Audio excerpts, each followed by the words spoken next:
Ew. Do I want diamond or silver or cactus? Cactus?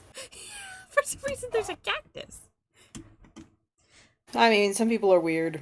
I can get Star Wars. I can get Minecraft. Popcat. Popcat? What is Popcat? It's a cat that goes. I've heard that before. Yeah!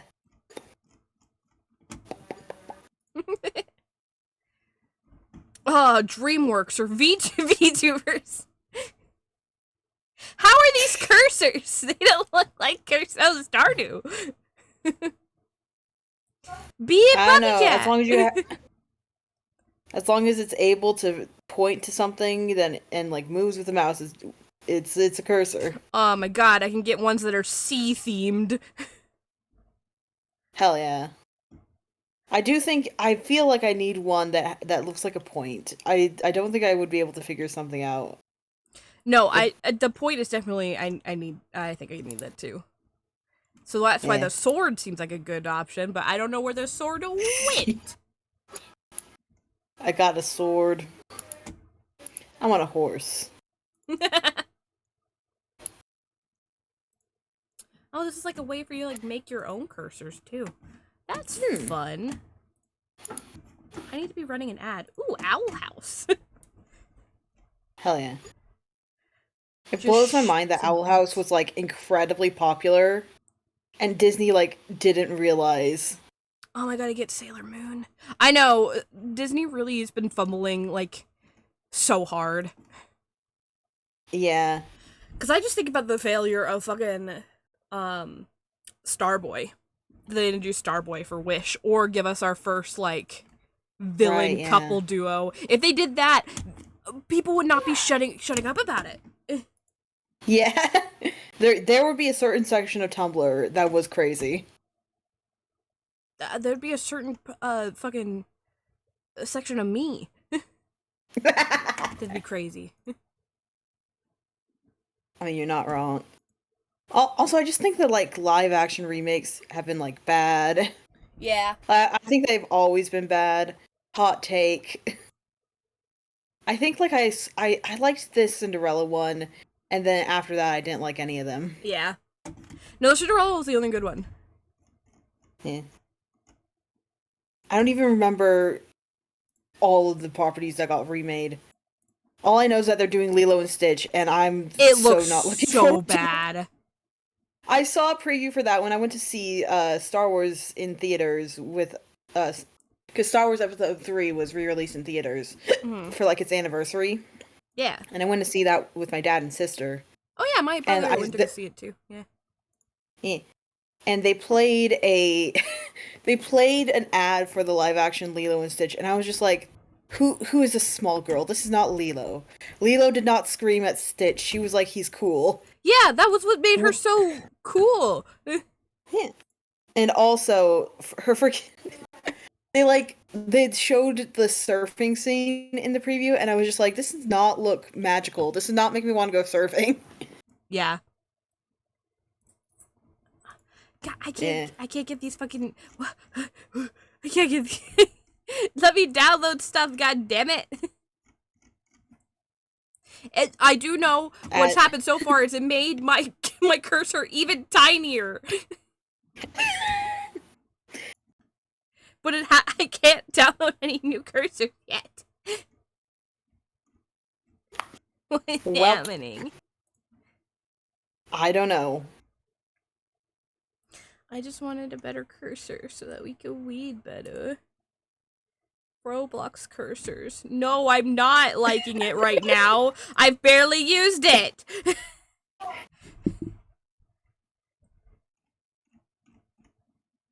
Oh, look, Five Nights at Freddy's. It's so funny to me, like, how much, like, culture takes place in Roblox and how much I don't care about it. Yeah, how much I give 0 fucks.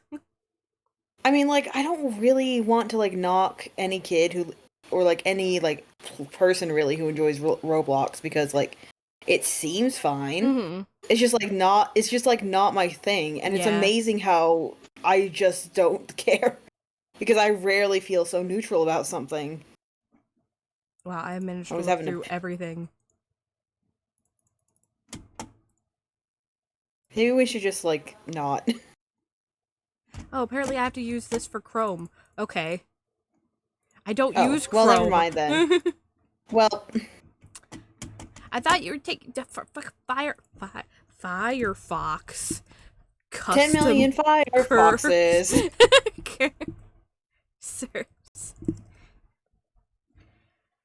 Firefox is such a cool sounding animal.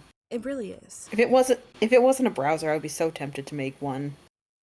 Like in like a story, just write about a Firefox. Fuck yeah. I don't know which of my stories would like, because I don't really have a lot of like magical, mystical like stories. There's one of my favorite animals in Infinity Nikki is called the Dawn Fox, which actually feels like a Firefox, and I love her so much. Dude, in the new patch that we got, or the new update, there's like a little circle in like the co-op area where I can actually like turn into animals for a second. Oh my god, there's warrior cat cursors. And I got to be the Dawn Fox last night, and I was like, I've never been so happy in all my life. It was so cute. So cute. No. Oh, SpongeBob.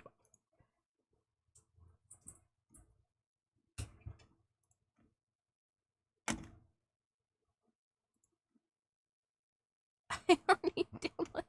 Okay, whatever. Except that my cursor is very small now, and I'm upset. To fix my cursor. There should be a way to change that in mouse settings, maybe. Yeah. I don't know specifically, but I remember seeing it in YouTube.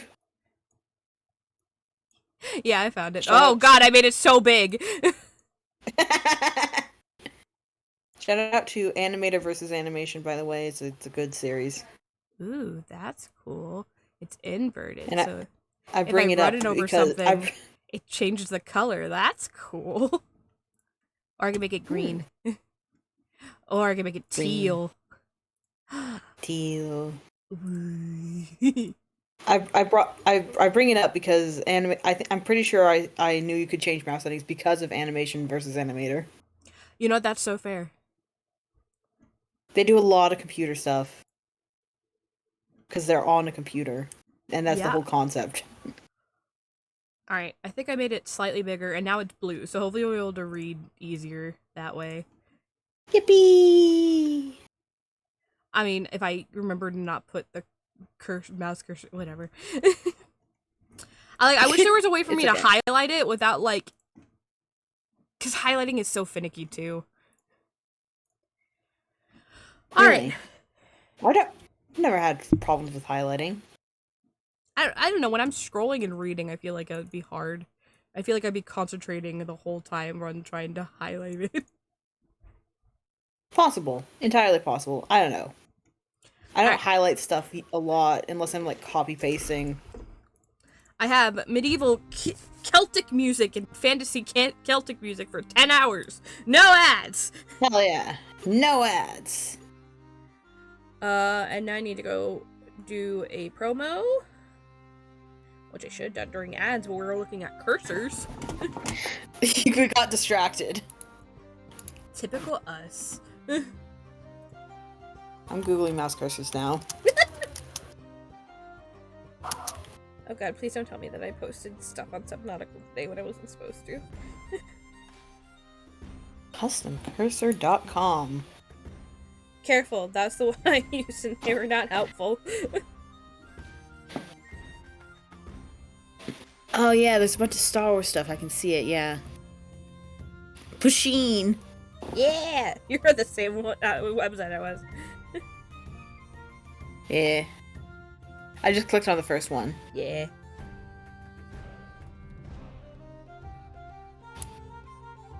Collections. Oh my god, this is insane. You were right. Everything you said was right. I know what I'm talking about. Oh my god. The world ends with you? Oh my god, what? That's such an obscure game. They even had like what's it called? Mochi Mochi. They have freaking Milk and Mochi. Wait, they do? Oh no, I think so. I love Milk and Mochi. They're my favorite. Hang on a second. I'm viewing this. It's called Mochi Mochi Peach Cat's Cursor Collection. I think that is them.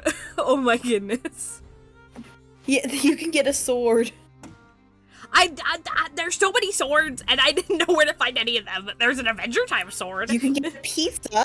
You can get a pizza.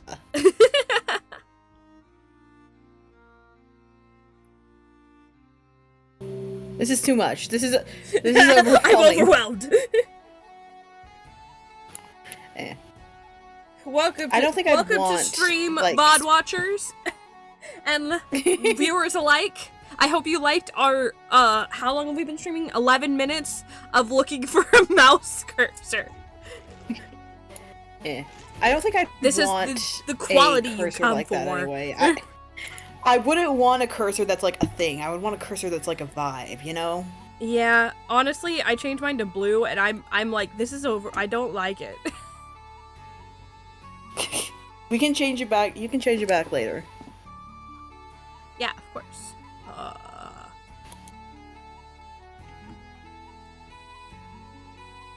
I can make it black.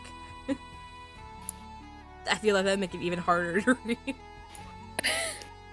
Because you have dark mode. Yeah. By the way, sometimes I feel like I'm insane because I like light mode for almost everything except for Discord. Discord is the only thing I use in dark mode.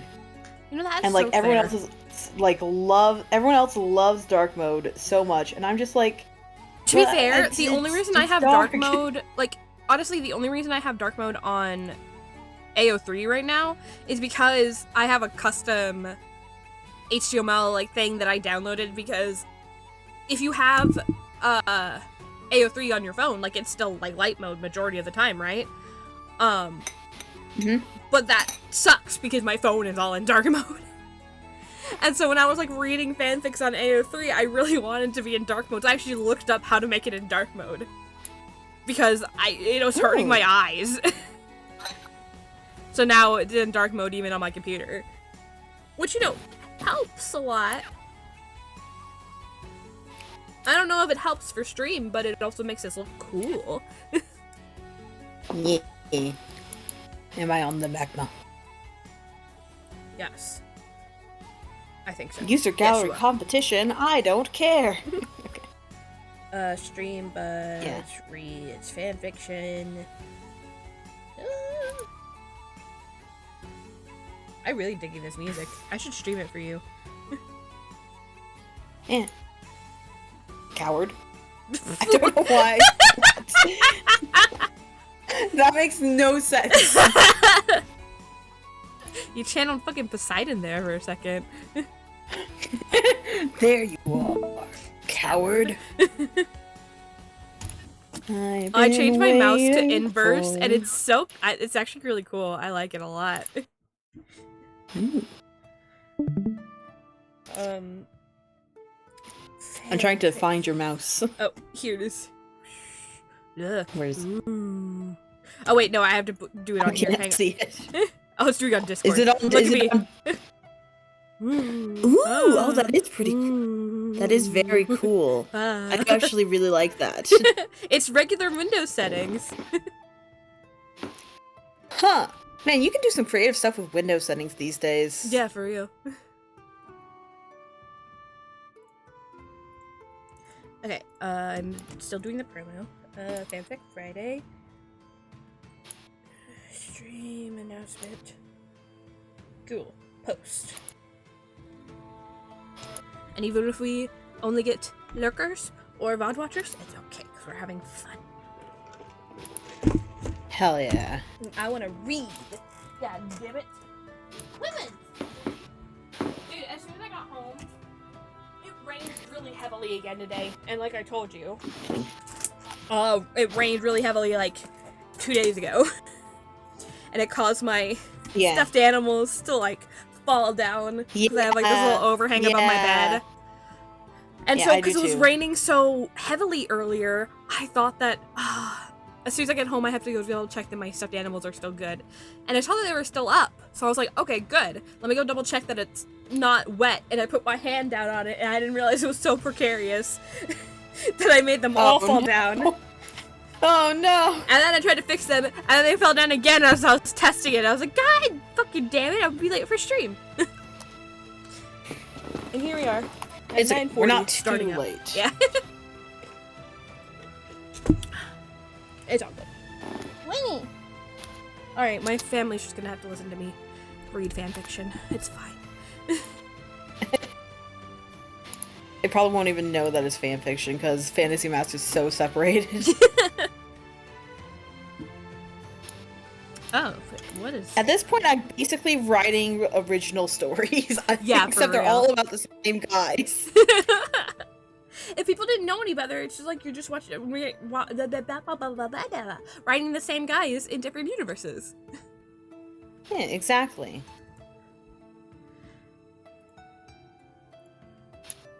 Okay. So, stream and VOD watchers. Hello, everyone. Again. Hello. I figured since I'm gonna be putting these up very soon, if they're not up already, I'm gonna do little recaps at the beginning so that you guys know what was already read about.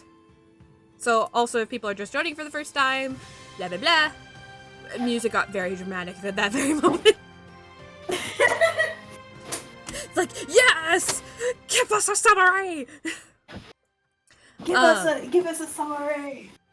So, what we've read so far is we are 5 chapters in. So, first chapter was Chase, meaning, seeing as the life of Chase in his village in Hilltown, and learning more about his life, his wife Stacia, his kids Ambel and Quentin, just their normal daily life. And then the next day, Chase goes up to hunt. He sees a deer, and all of a sudden he's like in the forest for a long time. He realizes the deer is one of their gods called the Elders. And as he turns away from the deer, he sees that his village is now on fire. So he runs to go find his kids and his wife, and he remembers telling them to go to the woods where it's if they're ever in trouble. So he tries to go look for them there, and he gets lost. He falls in a river and gets hypothermia.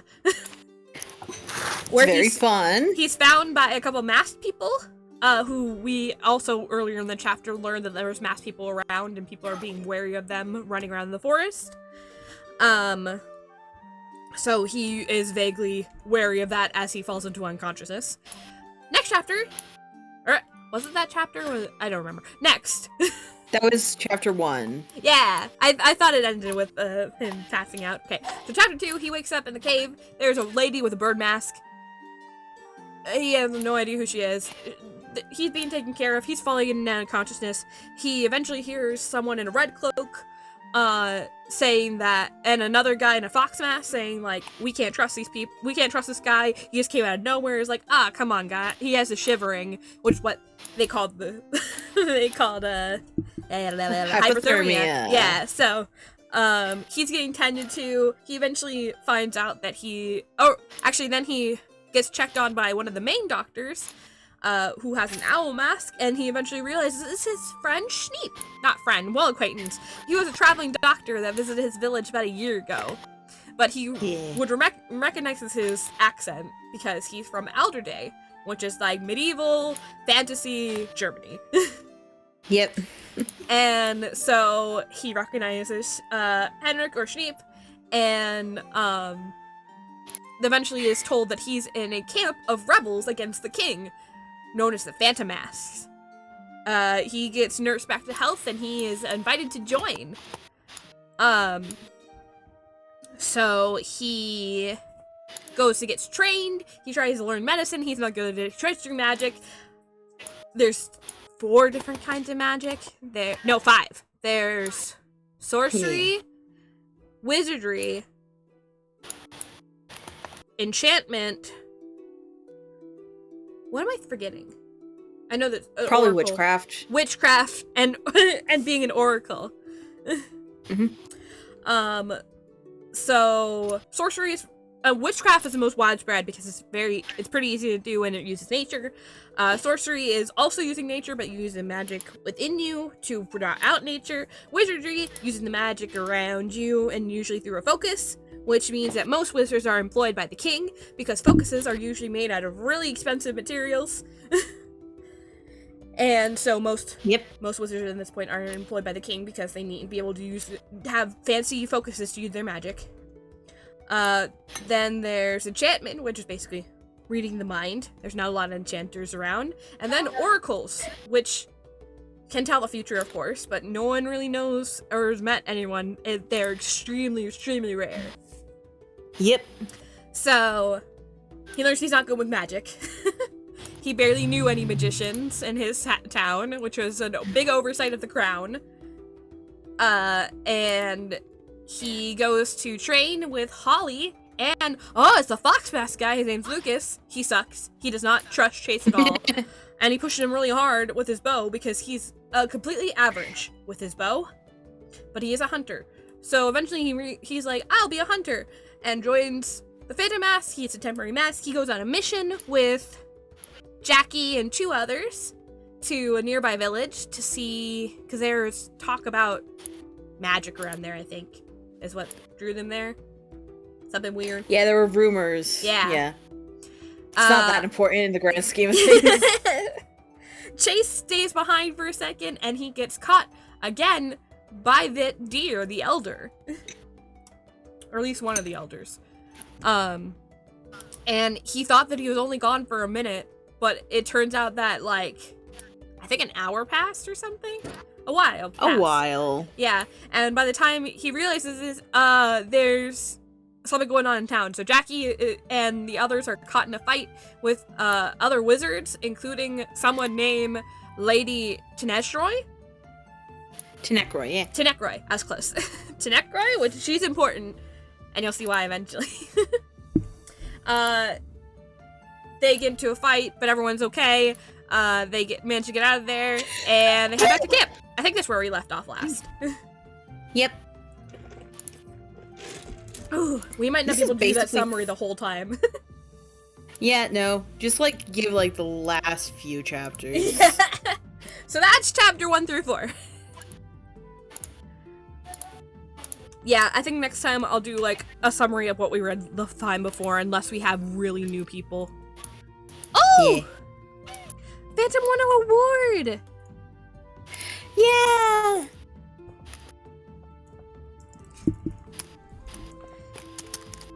Okay, we gotta go praise our friend. Yeah.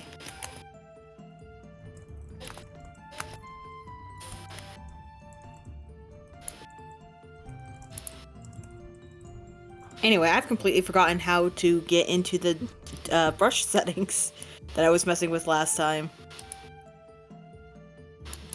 But you made everything blue? No, I didn't make everything blue. I made it half of it is white. Oh. Excuse you, Huffledork. Are you blind? Half of it is white. Alright. Chapter 5, Story of the Past. Eee, I'm so excited. Chase finally asks Henrik about the person everyone's been avoiding talking about, and in response, Henrik and Jackie tell him a story about the 2 of them and their old friend, Marvin. It was snowing for the first time that year. Chase stood in the shadow of the dragon's bones, hat pressed to his head, and watched it fall from the sky. The snowfall wasn't particularly thick, but the flakes were fat and clumped together. It would probably leave a respectable layer by the time it was over. It was 10 days since Chase went to his first mission with the Phantoms, and nothing much had happened in the meantime. Jackie and the 2 others on the mission were alright. Elin recovered from the magical burn she'd gotten from the wizard. Apparently, no other missions had gone out since then, though there were a lot of messages coming in from other locations and Phantoms who were already out. Probably the most notable thing that was the approach of the winter's holy days. The winter solstice was only a few weeks away, and everyone was talking about preparing for the celebrations. There was a faint sound of footsteps in the snow, and soon Henrik appeared by his side. Sorry to keep you waiting, Chase, he said, adjusting his scarf. I was delayed. Many people have come down with sudden cold sicknesses, and I was handing out medicine. It's all right, Henrik, Chase said understandably. I think you should set up more fires, not just the ones for cooking. I've never been in a mountain house that doesn't have a fireplace for winter. Perhaps, Henrik nodded. We could cut open holes in the canvas covering the storage and the skull so that the smoke will not fill it up. Chase laughed a bit. If you did that, the smoke would come out of the skull's eyes and nostrils. That would look really cool. That would really look like a dragon. I was about to say, that'd look really cool. They wouldn't say that. They wouldn't fucking say that. They didn't know what the word cool is. They know the word cool. They just don't know in how context it's of used in modern day. It'd be more like it's cool to the touch. Yep.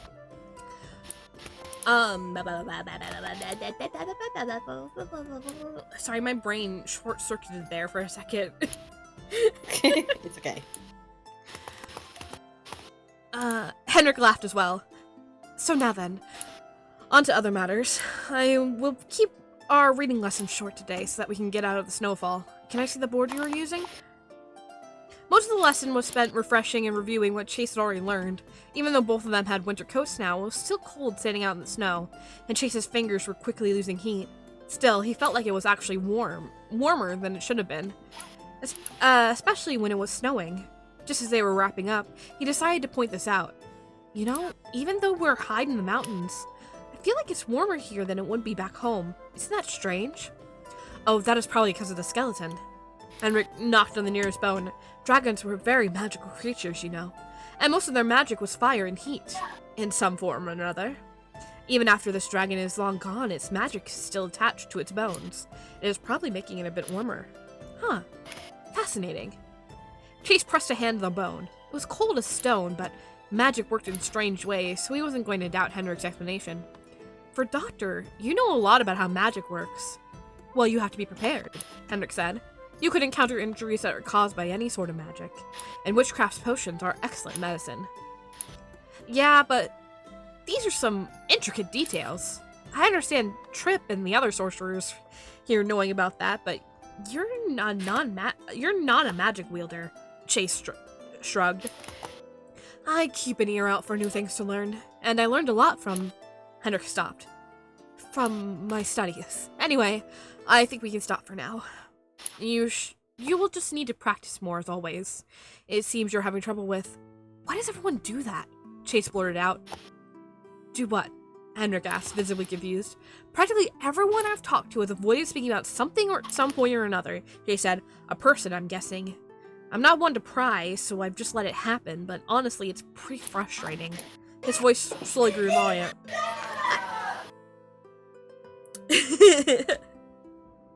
Family. What? I just heard shouting in the back. Ah.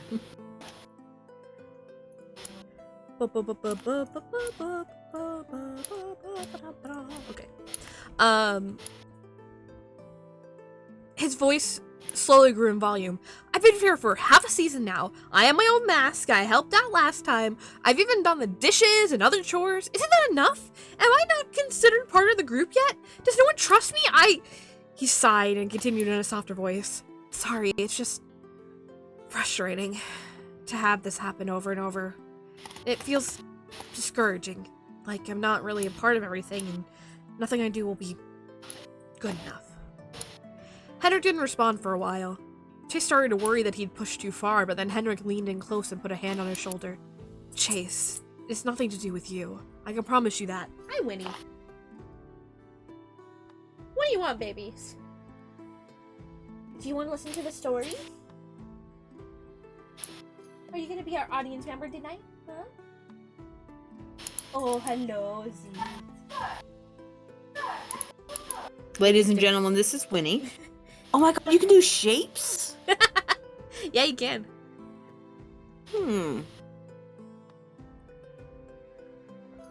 Whoa! Oh, what Phantom said? Yeah, that's cool. That's very cool.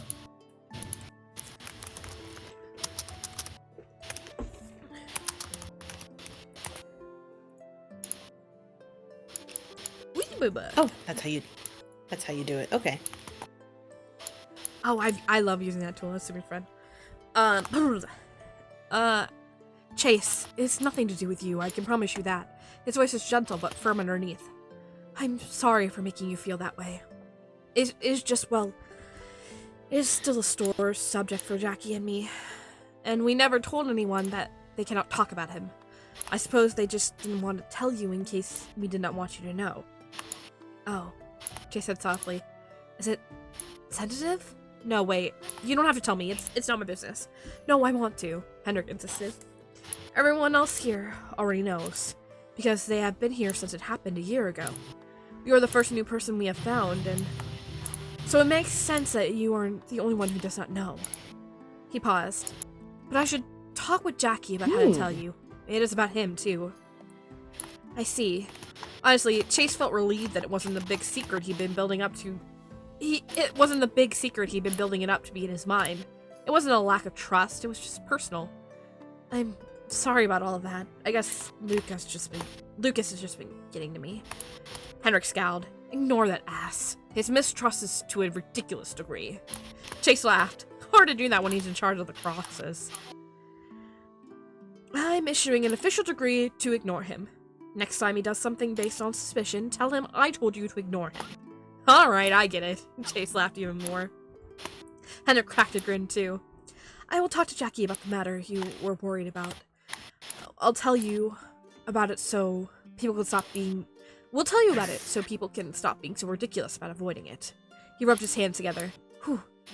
Now I say we wrap this up and go somewhere warmer. Great idea. Chase brushed the snow off his hat. We'll be snow-covered statues if we stand out here any longer. Ooh, that's pretty. Yeah.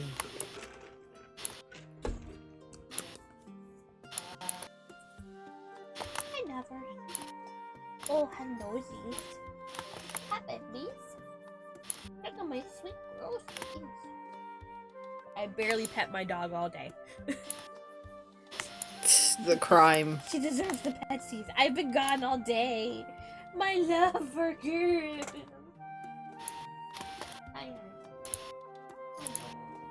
And of course, when I wanted pets before stream started, she ignored me and sat in my door. What the heck are so... So... Do do do do. Do do do do do do do. Do do do do do do. All right. A couple days passed without anything extraordinary happening. Lucas tried to put him through more bow and arrow training, to which Chase told him that he wasn't supposed to listen to him. Naturally. Lucas looked upset about that, but he let off. Chase thought that was strange. Why was that what got him to ease up on his suspicions? But he was quickly distracted when Holly stepped in to give him some pointers on using his hunting knife in self-defense. Today, this involved her emphasizing that a knife of this design was used for cutting, not stabbing, and helping him to practice slashing a dummy with it. Chase felt he had the technique down, but it would probably be much more difficult when faced with a moving person. Talk of winter celebrations continued. Evidently, every faith had a holy day on the winter solstice. Chase was most familiar with the longest night, which celebrated winter and paid tribute to the Elder of Dark. But that wasn't the only one. There was also the Moonlight Festival, which Hendrik told him was the Celestial Sisters' winter holy day, and the Freezing, which Demet said was part of the Temple of the Forge. So naturally, practically everyone at Weimerlair was excited to celebrate. Even those who weren't faithful were looking forward to the feasts and parties. Then one night, about 3 days after his last reading lesson with Hendrik, Chase was passing by the skull on his way to his tent, and he heard someone calling his name. Huh? He stopped and turned towards this call. Oh, hello, Jackie. How are you doing? I'm okay, Jackie said. He had his mask off and the hood of his cloak. He still wore his waist-length red one, even though the cold might call for a longer one, pulled down. Can you come here for a few moments? We need to talk. Immediately, Chase's nerves shot through the metaphorical roof. Yeah, of course. He followed Jackie into the skull. The whole place was empty, which was unusual.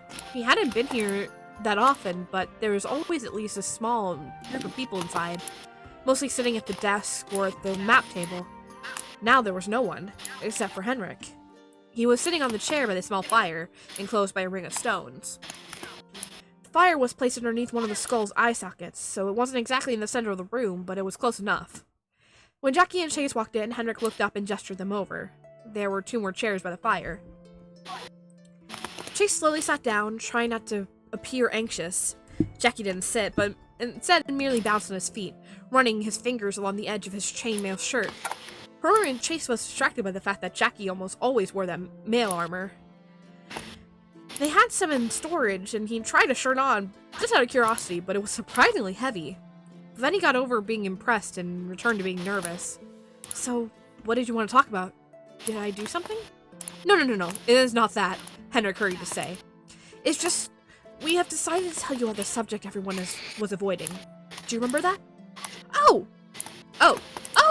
Chase's eyes widened a bit. I wasn't expecting you to actually tell me. Well, of course you would, Henrik sounded a bit surprised. It'd be unfair otherwise. Jackie let out a breath. Yeah. Now that Chase wasn't worrying about what the conversation would be, he could tell that Jackie was also nervous. Or, that wasn't exactly the right word. Agitated, maybe. So, have you noticed that people are talking... So you have noticed that people are talking around something, Henrik continued, and you have picked up that this is a person, yes? He waited for Chase to nod. Well, that person was a friend of ours. He indicated Jackie and himself. His name was Marvin. Marvin, Chase repeated. It wasn't a name heard often in the mountains. It sounded coastal. Henrik nodded. He was the other founder. It was the 3 of us. The other... What? Chase asked, confused. The other... founder? Henrik repeated, equally confused. Founder what? Of the masked phantoms, Chase. Wait. Things started to click into place. Why Jackie and Henrik wore masks with more colorful designs. Why they always seem so busy. Why Henrik was able to get to Lucas to back off with such authority. Chase shot to his feet. You 2 are in charge of... I take that one more time. You 2 are in charge of everything? Elders, did you not know that? Jackie said, absolutely shocked. No, I didn't. Nobody told me. Chase shook his head in disbelief. No one tells Chase anything. I feel that. The game. The chapter. No one tells Chase anything. The chapter. I thought some things were strange, but I never realized... Oh, Elders, no wonder Lucas is so suspicious of me. I walked right up to your main camp and immediately got friendly with the leaders of the whole secret resistance. He might have reacted the same, honestly. Jackie threw his hands up in the air, walking away for a few paces before coming back. Elders and sisters, Chase. What? I'm new to this, Chase protested. I've never joined a group like this before. Not a guild or a hunting band or anything. I don't know how leadership works. And you're all Flatlanders. For all I know, this is just a regional difference. So, who did you think was in charge? Henrik asked. I don't know. Some far-off figure who led from the shadows. You 2 are just here, interacting with everyone regularly. Jackie went on a mission with me. What if something happened? We are not kings, Chase. I don't know, I went British there for a second. We're not kings, Chase, Jackie said. We like people to know we're working with them, and trust me, nothing would have happened to me in Skytown. It would have been close if you hadn't shown up, though. We might have lost Elin. And even if something did happen to me, Schneep stayed here, so we wouldn't have lost leadership.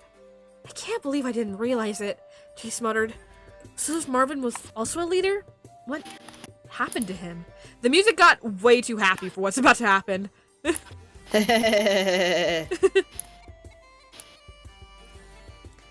Let's get something a little more somber sounding. Somber. Tree. I think that sounds somber enough.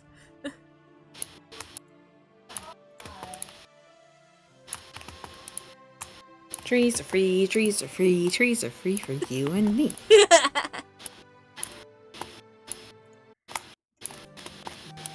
I was starting at the start of the song.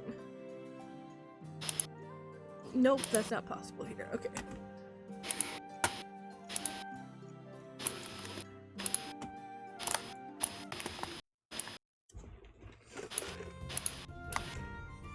Too happy.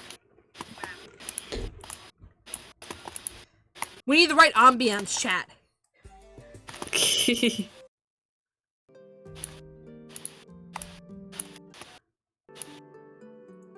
Ambiance. Okay, I think that sounds good. If it bothers me, we'll change again.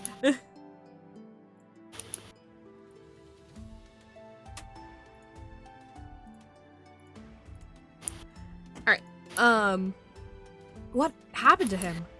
Henrik started to say something, but Jackie interrupted. He turned into an ass. Jackie, it's been a year, Henrik sighed. That doesn't mean he wasn't a bastard about it, Jackie muttered. Prick. Henrik rubbed his temples as the headache was starting to come.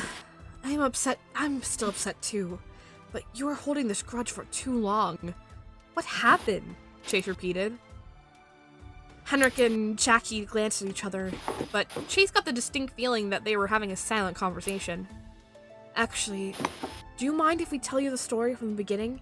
Henrik asked after a long pause of silence.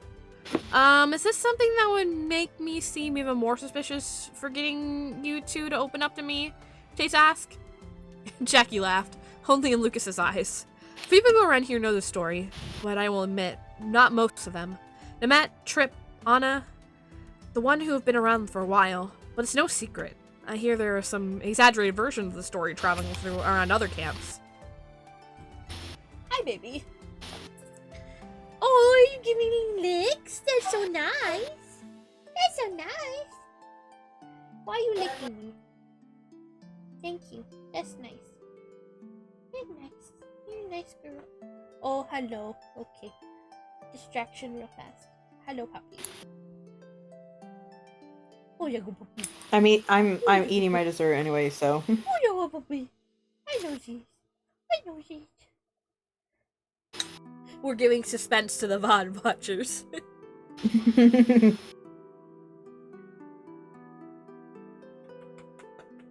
This is your reminder, if you're listening to this in the future, go pet your pets.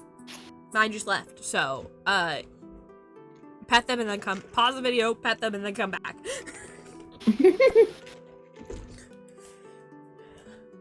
And then my brain went, if you don't have a pet, then go outside and find a squirrel. Don't do that! Don't actually do that!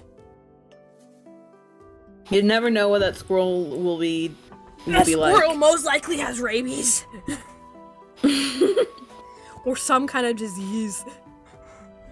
There were a lot of squirrels on my college campus. There are a lot We of had like a squirrels nice everywhere. nature area. Yeah. And I saw them all the time. I've noticed at both of my jobs, I've noticed that there's a lot of rabbits, which is weird because I don't usually see a lot of rabbits. Maybe it's just one rabbit at each location. Because I swear, when I'm working certain days at my weekend job, there's one rabbit that always runs by the same way, like at the same time of night. In the same direction. It's a sign we're in the Matrix. I'm just like, he just has his little bunny routine. You gotta stick to it. Okay, this still feels too upbeat. Though we're not to the bad part yet. Yeah. Okay, oh, I see a word I'm not gonna be able to say in a second.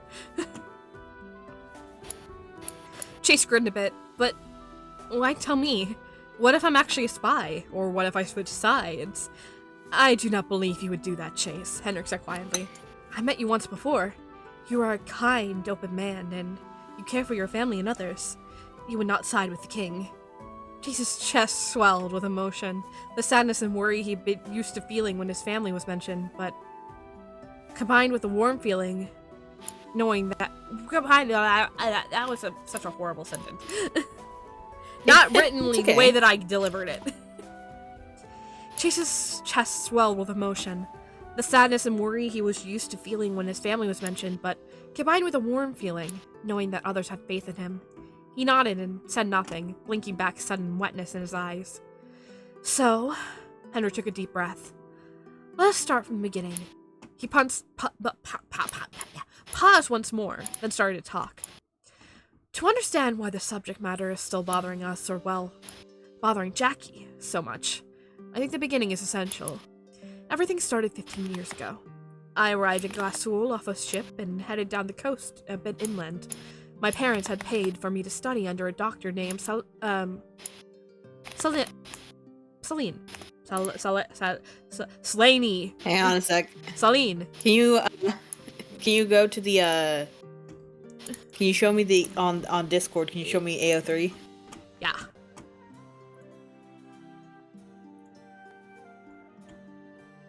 Just give it. Do you have my tag for my art pulled up in another tab? No.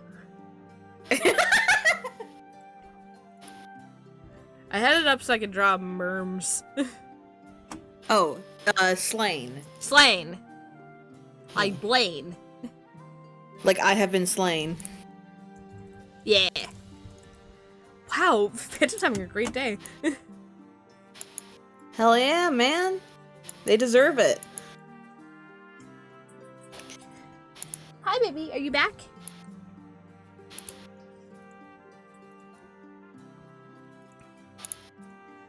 Back to the game. Slain.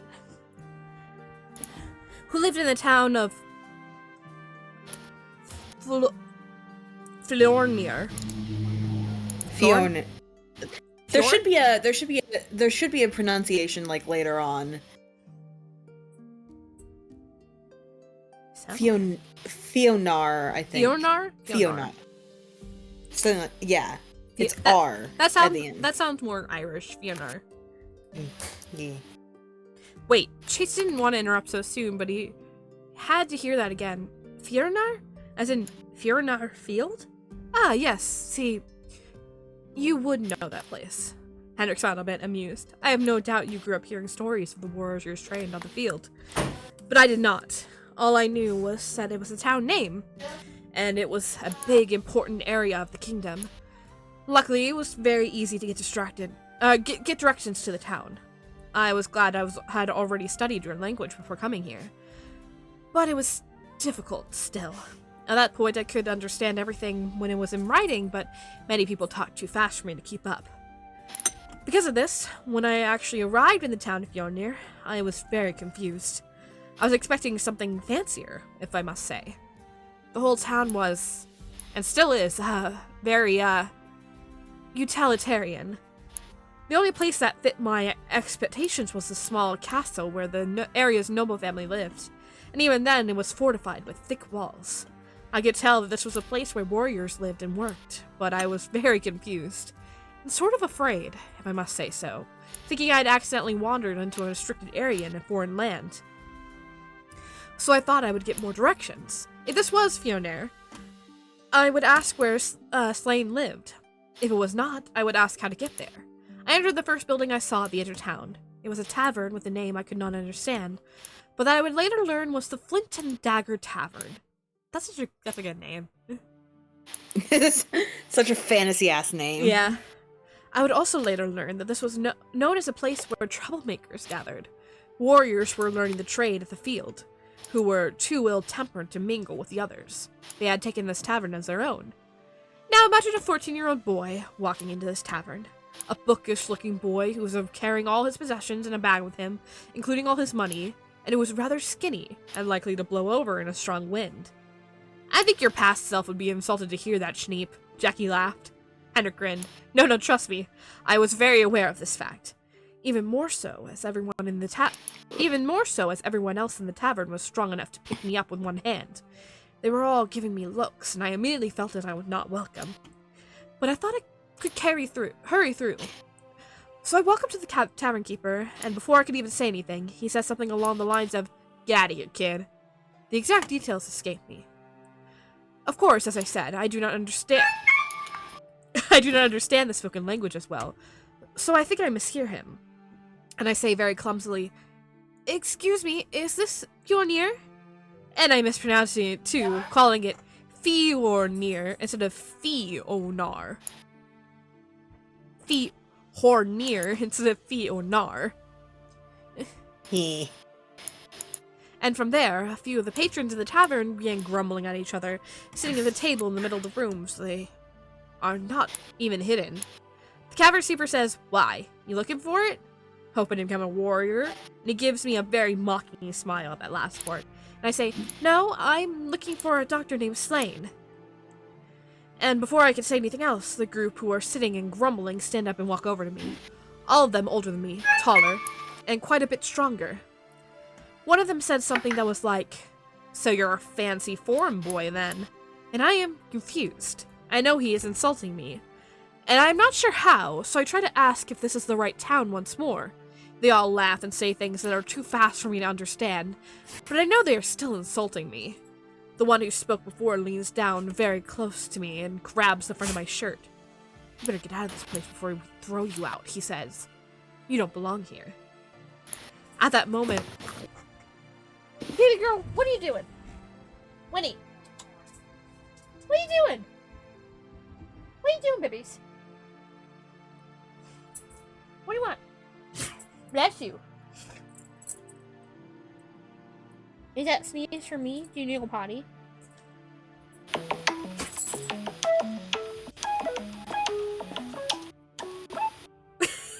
why are you beeping?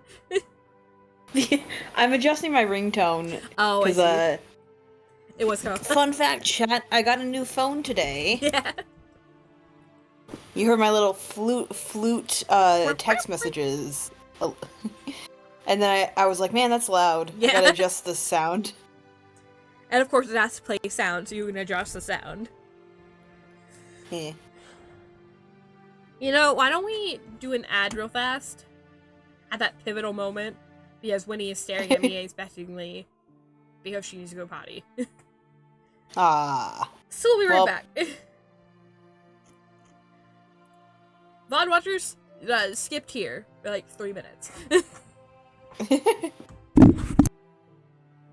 VOD watchers, roll out. I like how we're not even addressing chat. We know we're not going to get a large audience for this.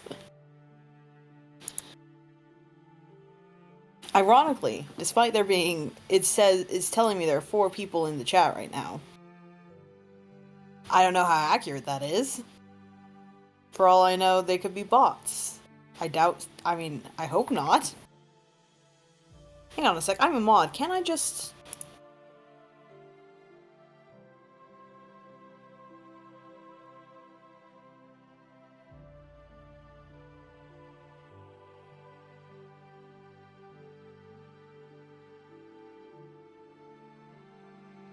Ah, okay, yeah, I see.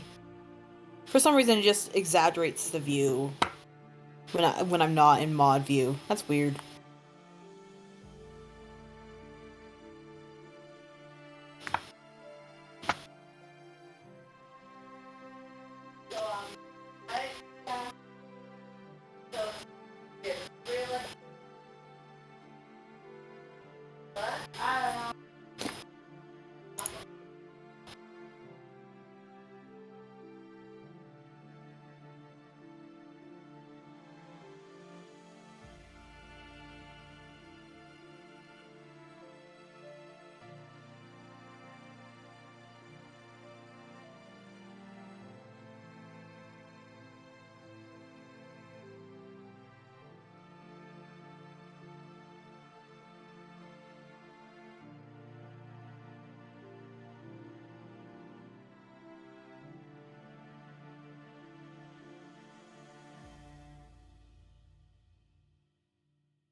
Congratulations to our friend Phantom, by the way. Phantom, Dapper Phantom, has gotten a great achievement today. And I just want to memorialize that. And also, I'm going to mute now, because my family's talking a lot.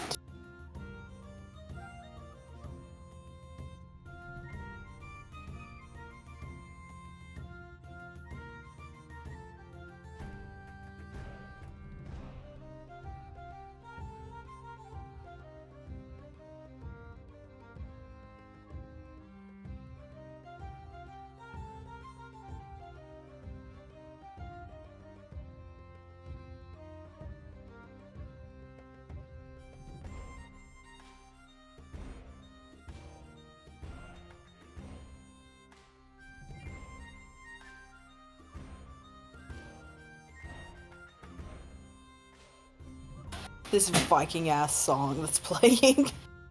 Man, I do love a song with chanting in it. That sounds weird, but I don't know. There's something about it. You know, get you piped, get you pumped up.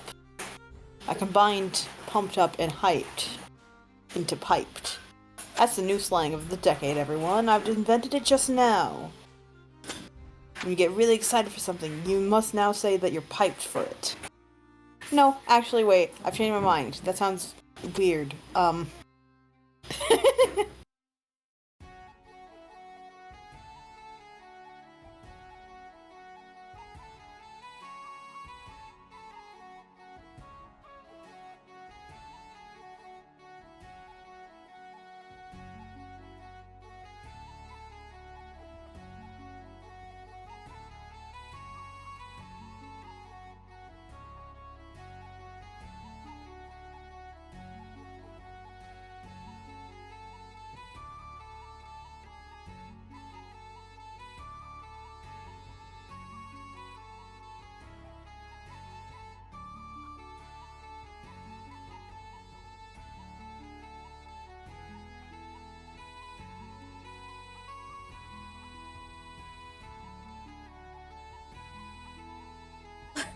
Adventure? Adventure awaits. So, I went to go take Winnie outside, right? But it was raining all day, so we can't take her to the backyard. There's tons of mud out there. Usually I don't care, but I was like, I need to make this quick because I'm on stream. So I figured she needs... And as soon as I turned the mic off, she like got down and started running towards the door. And I was like, okay, she really has to go. No, she's a fucking bitch and a liar. So I go to take her outside in the back. I'm sorry. She's a liar? Yeah, she lied to me. She didn't need to go potty. Continue. So I go to take her outside, right? And so I take her out the garage where our goes to the alleyway, right? We have our 2 cars and we had a little patch of grass that doesn't really get that muddy unless you go past a certain point. And then there's our neighbor's house across the street. And I see that his garage door is open as ours is opening. But then Winnie also slips under our garage door faster than I can get out there.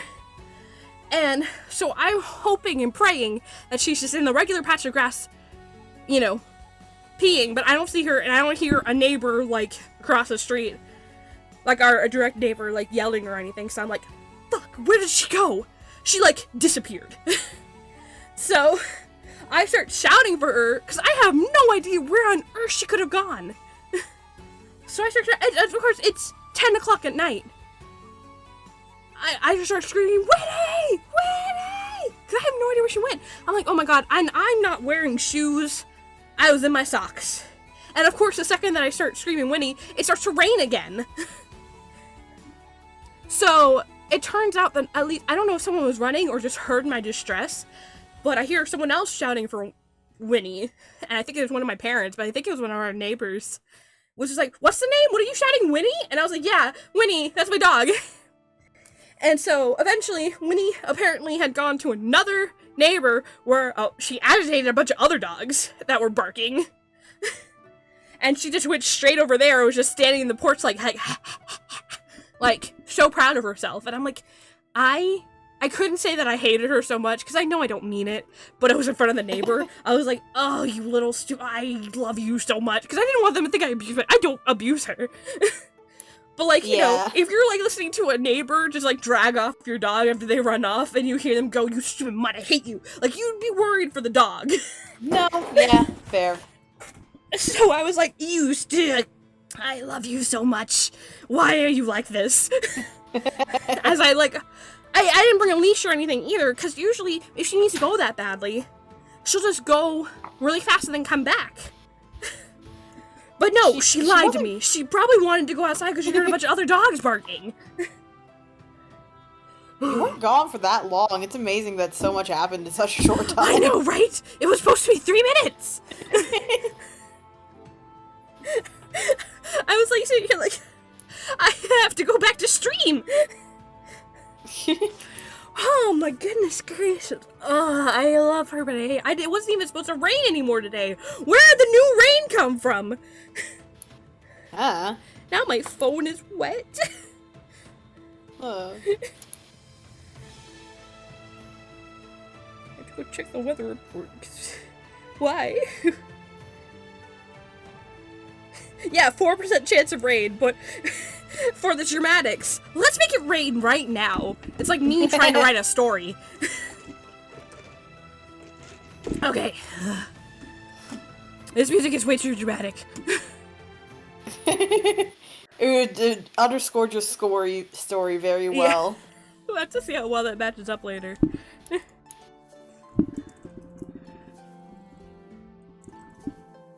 Now I'm all sweaty too. It is the worst.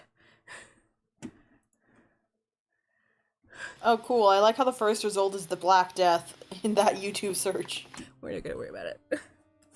Alright, this sounds like sad memory music. Yeah.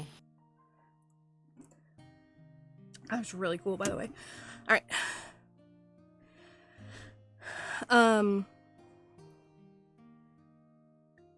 He said, you better get out of this place before we throw you out, he says. You don't belong here. At that moment, I understand that this is a mistake, and I apologize trying to leave. But this taller older boy... You get out of here, ma'am. I'm mad at you. You're interrupting the stream. You think you just come in here and pretend like everything's hunky-dory? Yeah, are you panting because you had to run? I am so mad at you. Yeah, go. I love her, but also... Bleh. Alright, All pets get like that, I feel like. Yeah. At this moment, I understand this is a mistake, and I apologize trying to leave, but this taller, older boy is not getting out. Let it go of my shirt, even though he wants me to get out. I try to apologize again, and I look around for help, but everyone is looking away. Until all of a sudden, there's this shout of, "Hey!" And the next thing I know, the older boy is hit in the head with a shoe. I turn in the direction it came from, and there's a tiny girl sitting on top of one of the tables, holding the other shoe in the pair. I was not tiny, Jackie protested. Hendrik laughed. You were a small 12-year-old child. All your height came from the table.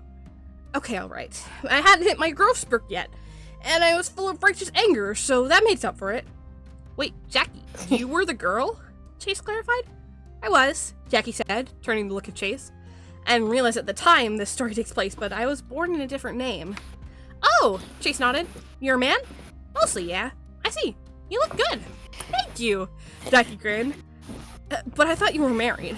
Hey, don't take it that way. I mean as a friend. Chase chuckled a bit. What were you doing in this tavern? Oh, I was training on the field, Jackie said proudly. Really? At 12? Chase didn't hide his surprise. Though Fjornir Field technically trained anyone over the age of 12 to be a royal warrior, there usually weren't students that young. How did you convince your parents? Well, I didn't, Jackie admitted. He finally sat down in the third chair. See, I grew up on a farm, smack dab in the middle of the kingdom. It was boring. I had siblings, 2 older and 3 younger, and I could play with them, but just wasn't interested in farm work. Mom and Dad, ma'am and Dad, said I could start... Ma'am. I started going country there for a second. Because he's farm boy. Just like here in Texas. Anyway. Mom and Dad said I couldn't start warrior training until I turned 15, but I didn't want to wait. I'd be practically an adult by then, and it seemed so far, so I ran away. Oh, elders. Chase gasped. Once I was actually receiving training, I asked the Armist Master to write a letter back to them. Ducky said, because I couldn't write yet. I didn't want them to worry, but I wanted to be sure I had a place in the field before that happened, so it'd be harder for them to drag me home. Elders, I can't imagine being that old and going out on my own. Chase shook his head in disbelief. Jackie grinned. Well, I was a tiny fireball as a kid, fierce and stubborn. I wanted to fight villains and protect people. And as you can probably tell, one of the first times I did that was throwing a shoe at Samuel when he was harassing Henrik. He briefly shook his head in disgust. That boy wasn't worthy of that name. He was a bully in every way. Let me guess. Things rolled downhill quickly after the bully got hit with the shoe, Chase said. Well, eventually. Okay, so that is still Jackie. I wanted to be sure. Well, eventually.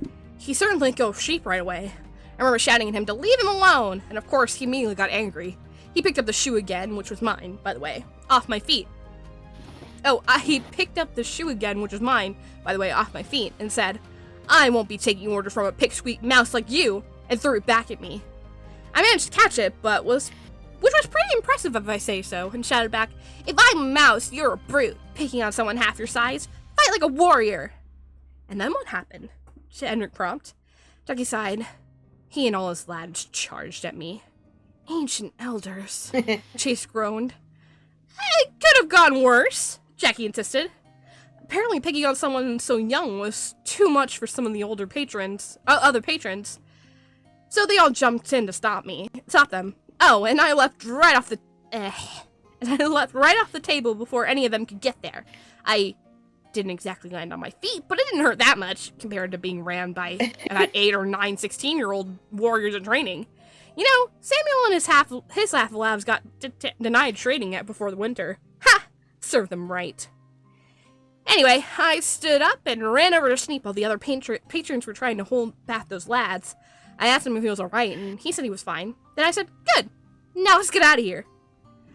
Before we could get out of there, though, Samuel shouted, get those brats! And 3 of his lads went to block the front entrance, so I grabbed Sneap's hand and ran the other way, into the black halls of the tavern that connects the kitchen and the storage and the lavatory and whatever else was back there, I forget. But by that point, a brawl was starting, so we had a head start.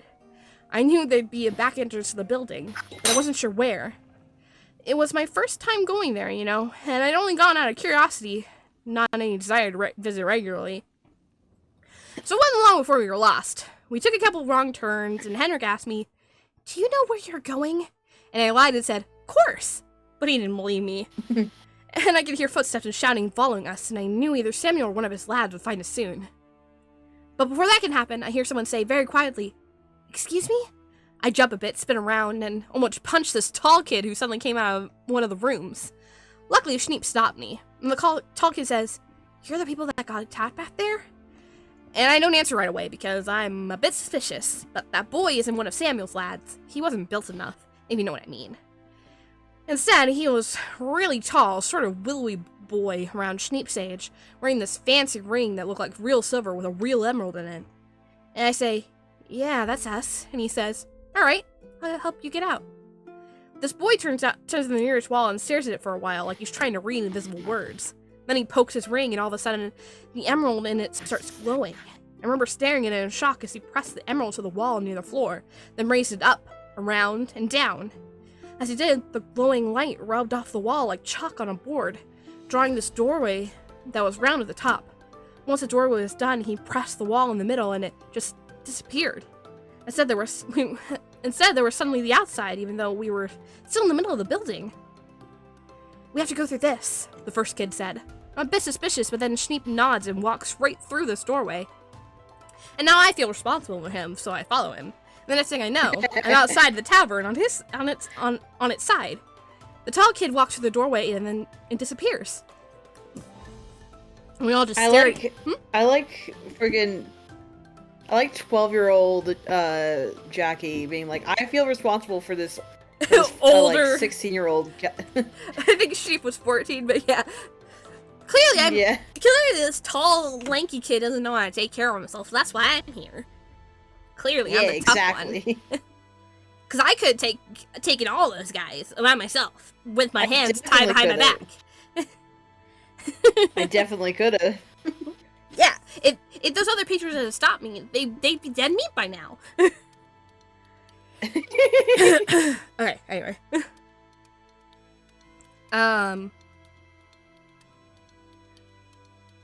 And we all just stared at each other for a while. It's a bit awkward, but I feel like we were all connected somehow, you know? So I say, I'm Jackie, daughter of Fiona. Because again, I hadn't realized my name was wrong yet. Steve introduces himself as Henrik von Schneebelstein, and the new kid just says, I'm Marvin. Chase physically started. Marvin was a wizard? And a very talented one too, Henrik added. The spell he used there was a doorway through walls, and I understand it's not usually taught to 14-year-olds. But I lost my place. Where'd it go? Okay, there it is. Chase shook his head a bit. You said that wizards usually side with the king. And Chirp told me that was because the royal family provides their magic focuses, so how? Most focuses are temporary, Jackie said. They get worn out from channeling magic for so long. You might get one or two. My love, there they are. Hello. You survive. Hello. You were sounding really robot-y, so I thought I might try leaving to see if that would fix it. Am I better? Yeah. Yay. I am noticing my VTuber is kind of slow, but it might just be me looking at it too closely in the eyes. We're staring at each other. I'm gonna say who's gonna blink first, but we blink at the same time. I was watching a playthrough. Of the like Ace Attorney spin-off game, Ace Attorney Investigations, where you play as Edgeworth, and there's a moment where like there's like a bit of flavor text that the streamer found where like they went up to a mirror and Edgeworth was like, I see my reflection. I must not lose the staring contest. And then he was like, I have won. He's so silly. He's so silly on the inside, but never let anyone else know. Yeah, exactly. I love him. I miss him. I can't wait till we get back to Ace Attorney. But everyone's busy. Yeah. It's the final season. Hopefully soon. Yeah. Yeah. The only people that aren't busy are these two people who aren't in college anymore. Yeah. Yeah. Alright. Most focuses are temporary, Jackie said. They get worn out from channeling magic for so long. You might get 1 or 2 years out of them before they need to be fixed up or replaced. But there are ones that can last decades. They just cost a hefty fee. Marvin stole his, Henrik added. Jackie laughed a bit. Yeah, he did. But his smile was more sad than anything, and short-lived too, as he realized he was smiling and quickly dropped it to a frown. So that's how you three met, Chase said, putting together the pieces. So you stayed in contact? It was easy to do so, Henrik said. Jackie was training at the field. I was studying with Slane, and Marvin lived in town. We would meet up as often as possible. There were difficulties, of course. Mine and Jackie's schedules were full, and Marvin's parents did not approve of him leaving home, so we had to sneak out. We had a lot of little adventures, Jackie said, leaning back and linking his hands behind his head. Steve was a brain, I was a bronze, and Marvin was, well, he said he was the beauty, but really he was the power, with his magic. And, money, actually. You don't get a lot of coin as a warrior in training or a doctor's apprentice. But I think we should skip over those, Henrik said. We may as well take it too long. I think we may have taken too long explaining our first meeting. Alright, skip to the part where you decide to form a group to rebel against the king, Chase suggested. When did that start? The moment he was crowned? No, not at all, Henrik said. In fact, I was quite happy for him. Though a little shocked, to be honest. I had just finished my studies and barely felt ready to step out on my own. Yet he was being crowned king of an entire kingdom, and he was a year younger than me. Couldn't be helped. Jackie sighed. Not with the last king and queen gone. Be at peace. At least he got a year to prepare. 20 is hardly better than 19. Henrik huffed. But either way, we could not have known what was to happen. What started it all? Chase asked. Henrik Jackie and Henrik glanced at each other. It was about 3 years later or so, Jackie said. At that point, I was one of the royal warriors, so I was able to notice some things. Our commands were questionable. My captain told all of us that we weren't to hold back against troublemakers. There was talks of shutting down dissidents, and testing the people's loyalty. Now keep in mind that there hadn't even been a whisper of rebellion before this. But this sort of talk seemed to appear overnight, and a lot of my fellows, people I considered friends, were eating this up. And then the king cut the funding for medicine and doctors, Henrik added. You know how most of us doctors receive supplies and salaries from the royal funds, yes? Except for the traveling doctors, Chase agreed. They're a separate thing. You were a town doctor once? Yes. So I knew we were receiving less. Henrik grumbled. And now, years later, is even less. The royal fund is not paying for supplies anymore, meaning doctors have to ask for donations so they can afford what they need. And Marvin was hearing rumors about the noble houses, Jackie said, how they were turning on other families that weren't loyal enough to the crown. All of this was so different from what the king had been doing when first crowned, Henrik shook his head. And the three of us talked, and we realized that he must have been hiding his true intentions, waiting until his position was secure, and then enforcing his rule, making sure every last person in this kingdom followed him. And we had to do something about it. He shouted. I need to do that in a very... And we had to do something about it, Jackie shouted, standing up. Something more! Something drastic! Something that we could not do as ourselves, Henrik said. So we decided to use masks to hide who we were. Little things first, but you would not believe how quickly things got out of hand, Jackie whistled. Something about the masks inspired something, I guess. People started following us after we went out to stop injustice, asking to join. And well, more people meant we could do more to help, and so we expanded. And here we are, 5 years later. Chase didn't say anything for a moment. It all seemed so much. The Masked Phantom was created by just 3 people, 2 of which she was starting to consider friends. But that begged a question. Why were only 2 of them left? What happened to Marvin? Jackie took a deep breath and was holding back a rant of words. I know I just said our plan was to do something drastic. I just said that, but there are limits. The last word came out as a growl. Jackie, please sit down, Henrik said softly. Jackie stayed standing, so he sighed and continued. Our goal has always been to protect people, and so we encourage fighting to be a last resort. I've picked up on that, yeah, Chase said. Holly always said you should never strike first. Marvin thought we weren't doing enough, and started to say that we should strike first, and strike fatally. How could he? Chase shouted. How could he? The king's warriors are just people, same as us. They have families, important friends who would miss them. They're following orders and shouldn't be blamed. Even the noble houses are under the crown, doing what they need to. Nobody should die unless there's no avoiding it. Jackie, calm down, Henrik snapped. Jackie fell silent. He looked over at Chase. One day, the 3 of us were talking about our plans. Long-term ones, our goals, and Marvin, he just so casually, like it was nothing, said we should kill the king. What?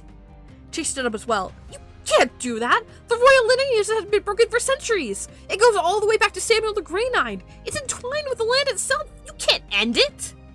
Yes, see? This is it! Jackie shouted. People care about the line! They care about the legend of it! They care about our history! I can see where Marvin was coming from, though, Henrik said. The king has abused his power for years, and people are suffering. Killing him might end it, and it would mean we would never return. It'd mean he would never return to try and regain his rule. But we cannot kill him right away. Not unless the people agree with that decision. And if we assassinate him now, people will definitely not agree.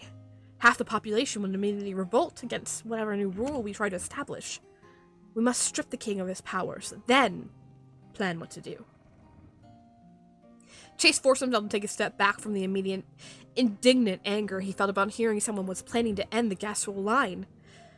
Really, did it matter that much? Well, yes, actually. The royal family had ruled peacefully for centuries, and people loved them. Not just because of who they were, but because of what Jackie said. The history and legend. And if this king ordered villages burned down for no reason, yes, he could see where Marvin was coming from too. But Henrik was right. People would be raging at the idea. His own reaction was proof of that. Killing the king now would just lead to chaos. So you kicked Marvin out then? Jackie laughed. Oh no, we didn't do that. The bastard said he was too good for us and stormed out. What an ass! To be fair, we did have quite a large fight leading up to that. Henrik pointed out. Personal insults were said. Mostly between me and him. Jackie agreed. Admitted. Sheep tried to mediate. Henrik laughed brutally. For the first minute, yes. I got caught up in it too. Do not pretend I didn't. I would apologize if I could. I wouldn't, Jackie muttered. Not unless he does first. Not even punching him? Nope. Jackie looked back and forth between the two of them. He wasn't about to press, but he could tell that this fight had been bad. So, he left. A year ago, yes, Henrik confirmed. We hear about his activities occasionally. A wizard in a mask acting on his own. Mostly destroying noble property and warrior forts. With no regard for casualties, Jackie added angrily. He grunted in frustration, then looked at Chase, his voice softened. Sorry to dump this all on you. It's just been so long since we talked about it. I guess we needed to. No, it's fine, Chase assured him. I understand. You can't keep your feelings buried forever. Well, alright then. Jackie let out a long breath and leaned in and gave Chase a quick one-on hug. Thanks for listening. Henrik stood up, gave Chase a similar quick hug, then stepped back. We've been talking for a while. We told everyone not to disturb us, but... More busy leader duties? Chase asked humorously. Henrik gave him a wry smile. More busy leader duties. Don't worry, Chase said. I understand, and really, I'm just glad you took the time to tell me all this. You didn't have to. We wanted to, Henrik said. And now, when others try to avoid the subject, you can say that you already know about Marvin, so it's not a problem. Do you think you'll ever cross paths again? I hope we do, Jackie said, so I can punch him again. He hit his hand in demonstration. But on a more serious note, I think it's inevitable. Our goals are the same, even our methods are different. Eventually, we're going to have to meet him again. He paused. And the more time goes on, the closer that moment becomes. I like, something that's demonstrated for the first time here. Glasspool is really into, like, how do I say this? It's like glorifying their nobility. They're really into that. Yeah. And, like, honestly, no freaking, if you ever make a fictional country and it's like, everything here is perfect, no, it's not. Yeah. You gotta give your country some flaws. Yeah. And, like, it's... The way you write this is so realistic, because it is, like, the farther off you are from a capital, the less likely you have people who are, like, know about nobility, or know about royalty, or, like, listen to stuff. You know, I always think about, like, it's a really bad example, but I always think of, what's it called? Monty Python, where King Arthur just, like, rocks out and he's like, I am your king. It's like, you ain't the king of us. I don't even know who you are. You know? I think I've seen that clip. Yeah, it's like two peasants in, like, the mud or something. Yeah, exactly. And they're busy doing peasant stuff. And the king's just walking around, just, like, clapping on his fucking coconuts. It's like, who the hell are you? That's how they make horses. Yeah. Yeah. So yeah, Glasspool, they don't know, a lot of, like, people on the outskirts, like Chase, don't really know, like, the direct, like, he didn't even know that there was, like, a rebellion going on. Yeah. But, like, also, at the same time, they like the idea of the king, and they like the idea of, like, all their nobility. It's a very cultural, like, thing. One could argue it's a flaw. Yeah. It shows, like, a lot of countries are very nationalistic at the very core, you know? Like, before you know better, a lot of Americans are like that. Like, you know, I love my country. You know, this is the best country in the world. And then you grow up and you're like, this place sucks, especially now. Yeah. Let's not get into that, but like, you know what I mean? Like, there's always escapism sometimes. Yeah, there's always that nationalistic pride, and in a way, like here, it feels very British to me, because like we're not British, but the Queen. I always think about like the Royal British Line, and I always think it's so cool, and I love learning about, you know, not monasteries, those are monks, monarchies, and royalty and stuff. Winnie, get away from my food. It looks like you have been trapped in here with me. Hello. I love you. It's just fascinating because it's so different from anything we have here. Yeah. And it's probably fascinating for the peasants too, you know? Like Chase, who's like, ooh, the royal line, ooh, legends and stuff. Especially because he's a storyteller too. Sorry. He's a storyteller and also like friggin' King Sam, like legendary figure. Spoiler alert. Like, it's kind of like saying, we were descended from the founders of this country. Yeah. Which technically they anyway. were. It's so cool. Yeah. Anyway, exciting part. The southern moors of Glasul were not built for permanent settlements.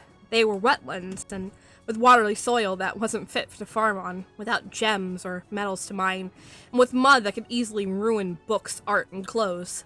But still, people found a way to live here, using the resources native to the moors to trade for what they needed. Most of the time, people lived on boats that floated down the many rivers, migrating seasonally as certain areas got difficult to work with. But a few locations had become more home to permanent towns that floated in the middle of still water, or had the buildings tower on stilts. This was a town that was fit into the latter category. Houses, shops, everything was on stilts that were at least twice as tall as the average man, built like that to avoid the rising waters that would come every spring. But for now, in the winter, the waters were just thin streams that wound around the tall buildings, some of them crossed and covered in a thin layer of ice. But the biggest stream was unfrozen, and this night, under the light of the stars and the waning moon, a single rowboat was floating down the stream. A boy, probably around 10 to 13 years old, was paddling it to his destination. He kept glancing up to the stilted buildings, waiting to see someone on the wooden bridges that connected them. But it was late, and it was winter, and although the southern moors weren't all frozen yet, it was still cold. So the boy paddled on. Then he glanced up at the wooden bridges again, and there he saw a cat, sitting near one of the wooden ladders leading down to the ground, its eyes reflecting the starlight as it stared at him. The boy stopped paddling, tied up the boat, and climbed out, grabbing the wooden ladder. On the solid wooden walkway around the building, the cat darted around him and across the bridge. He followed the cat to the next building, a house, where it stopped and sat outside the door. Swallowing nervously, he pulled open the door. The inside was filled with a wide array of candles, all of various colors, but mostly orange and black. They sat on every possible surface, even the floor near the walls, but only a few were lit. The layout of that was a normal one-room house, with a bed in one corner, a rocking chair in another, and a table with 2 chairs in the middle. And there was a man sitting in one of the chairs. The cat darted past the boy and leapt onto the table. Its fur was mostly white, but its ears were dark gray, and its tail was striped gray and black. Its legs were similarly striped, though with brown and white, and the fur on his face was a pattern of brown stripes. It stared at the man with big blue eyes, and the man started petting it. Many of you say, like, wow, this cat is too special. There's no way such a cat exists in real life. This is based on an actual cat. My actual cat, my poor Draco. Draco. He unfortunately passed away when he was very young, but I remember him fondly, and so I immortalized him in Fantasy Masks. Man, yeah, I forgot how long it's been, but I remember when I started reading this, like, been a while. A year and a half ago. I had drawn Draco a couple times for commissions for Cry, so as soon as I read that description, I was like, oh, that can't be. Is that Draco? And then later it says to David, I was like, oh, I love that.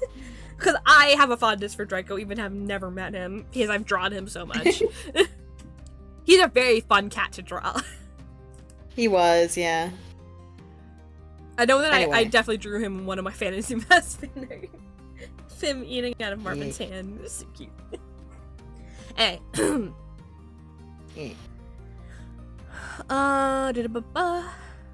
The man himself was unusual. Most of his clothes were hidden by a thick black coat, leaving just his gloved hands and his head visible, though that wouldn't do much. His features were hidden by a white mask in the shape of a cat's face. Colorful markings decorated the surface, red whiskers on the cheek and green spirals in the ears, with the four card suit symbols in the black in the center of the forehead. Brown, chin-length hair framed the mask in waves. The boy hovered in the doorway. Ugh. Close the door, the man said, and the boy did so. What did you find? The boy walked closer to the table, though he didn't sit in the chair. Well, my cousin, Rayan, she works at the Pormata Castle, does their laundry and cleaning, and she says that the king has chosen them for his longest night celebration. He's arriving soon, maybe within the week. I see. The cat hopped into the man's lap and curled up, where he continued to pet it. How does your cousin know this? Well, they were doing preparations, cleaning things more than usual, and she asked why, and the other said that the lady was getting ready for the king's visit. Apparently, she got a letter in secret saying that the celebration at Fionir was a ruse, and that was actually going to happen at her holding. I see, the man repeated, nodding. The boy hesitated. Can I, Yes, of course. The man reached in his cloak and pulled out a small leather pouch. He set it down on top of the table. It made a clinking sound as the coins inside rattled against each other. The boy stared at it, then slowly reached down, waiting for something to happen. When nothing did, he snatched the pouch up, checked the inside, and saw it was filled with golden coins. His eyes widened. He looked at the man and quickly nodded. Thank you. It wasn't a problem. I should be thanking you for what you told me. Right. The boy took a few steps back, suddenly uneasy. Then, without another word, he turned and scrambled out of the house. The man could hear him running all the way back to his boat. You shouldn't be so scared, the man said to himself. The cat in his lap purred and sat up, stretching. He winced. Draco, your claws. Of course, the cat didn't say anything. In fact, it started kneading his legs. Ah! The man gasped and sighed. Silly boy. He picked up the cat and set it on the floor, where it whined at him.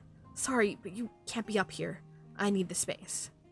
The man then reached into his cloak and pulled out several things. A map, some parchment, a quill and a bottle of ink, and finally, a necklace with an ornate pendant. A flat, palm-sized emerald in a thin silver frame, smooth on the front but with golden patterns inlaid on the back. The man ran a finger along the edge of the pendant and it started to glow. He flicked the light off his fingers and it scattered, flying up to all the unlit candles and lighting them, providing more than enough light to see. Now, let's get to work. The man picked up the quill, dipped it, and wrote down a name. Port Morta, the noble family the king would be visiting for the solstice. He heard rumors that the celebration wasn't actually going to be at Fionir, but this confirmed it. Now he just had to come up with a plan, something more subtle than his usual head-on approach. This was too important to risk. He'd make sure the king wouldn't live to see the spring. Dun dun dun! Dun dun dun! And that's Marvin, everyone! Yay, Marvin! And the title of this chapter, we're gonna move someone. No. I think I really liked Marvin's introduction. It shows that he's like a serious guy. Yeah. But also he's not like a bad guy because he actually paid the kid and like yeah. He's nice to cats. Yeah, like if he was a bad guy who wanted to kill people, he wouldn't be nice to his cat. Exactly. The cat wouldn't like him back either. Animals are very good judges of character. It's so funny to me that like there's a trope of like evil villain stroking a cat in like his lap or whatever. But like the truth is that I don't think a cat would let itself be like pet by an evil person. The only Unless reason the cat that was also evil, but that's a whole thing. the only reason Magnificent has cats that he pets is because he brainwashes all his cats. Or, you know, makes them. Winnie, you want to say hi to the stream? You want to tell him you're a jerk? Yeah. You say I'm a messy jerk? Yeah. I love you too. And a treat. Alright. Josh Solas. Yeah. Anyone who reads Fantasy Masks knows who this is. Anyone who doesn't, you're about to find out. Anyone who doesn't, but, like, knows JSE, you can probably guess. You'll probably guess. Winnie, please don't throw up. You're supposed to chew your food. Good girl. Okay. Alright. Let's go. The noble family Pormata lived at the edge of the southern This still feels more too upbeat. This does not seem like melancholic, sad medieval fantasy music. I think it's melancholic. It's just not outright sad. Yeah. I need something that's a little more I don't think like... you need to be... You don't need to be too sad for this next chapter, I think. No, but I want it to be, like, more neutral, I guess, you know? Yeah. Something like this. That sounds good. Yeah. It's just a little too uppity. Alright. Uppity? Yeah. Not like in a noble way, like in a... But it was like... I don't know how else to explain it. Upbeat. Yes. Upbeat? Yes. Yeah. Oh my god, thank god, ice. Sorry, I haven't been able to put ice in my drink all day and it's been driving me insane. Because we need to go clean Okay, wait, we need to clean leftovers out of our fridge, and I found out that our fridge stank gets into our ice and it makes the ice taste bad. So when it melts in my water, it makes my water taste bad. But I can't drink water unless it's cold. I feel I feel like I haven't been drinking water all day, even though I have. It's a vicious cycle. So I went out. My plan today was to go to Sonic and get a big thing of ice and keep it in my water bottle. My water bottle keeps stuff cold like all day. Like I've left like in the morning and like still had ice in my cup by the time I got back. So, but then I didn't end up going to Sonic because I was gonna be late anyway, and I wanted to maximize my hours this week. But I had to leave at a certain time, so I was like, I'll just get something fast. And then I didn't have any ice the whole day, and it's driving me insane. So eventually when I got food on the way back, I finished off my drink. So there was ice. I was like, finally, yes! Because my cup that I keep in my room also keeps everything cold. I'm like, yay, I'll have cold water for the night without it being stinky. Mostly, we just need to clean the filter out, and we just need to dump all the rest of the ice, but we don't really know a good place to dump it. Winnie will probably try to eat it all. That's Winnie likes eating ice. Anyway, that was an exciting story. Let's get back to an even more exciting story. Yippee! Sorry, Winnie was begging for books. I love you. Okay, bye. Third time starting this. Let's go. The noble family Pormata lived at the edge of the southern moors. Their castle, built on the last bit of solid land before the rivers came in and flooded the south of the kingdom. Officially, their claim covered all of the moors, but everyone knew that the moors ran on their own, much like the mountain villages to the west and north. But the meagerness of their claim didn't stop the family from... Oh, yes, fanfics. Yes, we're reading Fantasy Masks by Cry. Yeah, it's by me. Welcome, Uni. I write so many fanfics. Yeah, we're about 6 chapters in. Let me know if you want a recap. But it's a good time. We did a whole big recap at the, yeah. at the beginning of the stream. Oh yeah, it's very fun. Very I enjoy writing and reading. I wish I could write this much. I know, Cry is amazing. Cry writes so much, and I don't know how they do it. I do know how they do it. They have a very good schedule.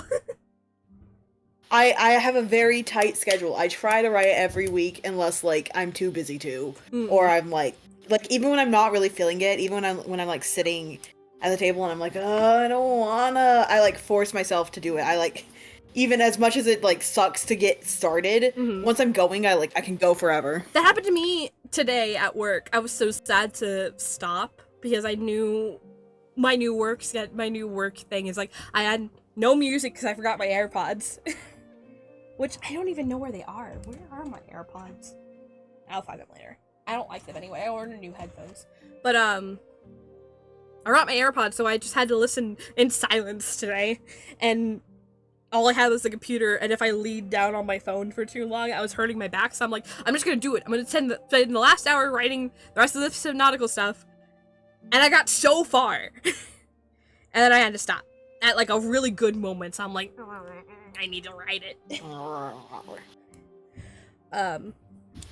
Yeah, it's all you need a good place to write, really. That's my biggest thing, is you just need a good place to just sit down and focus.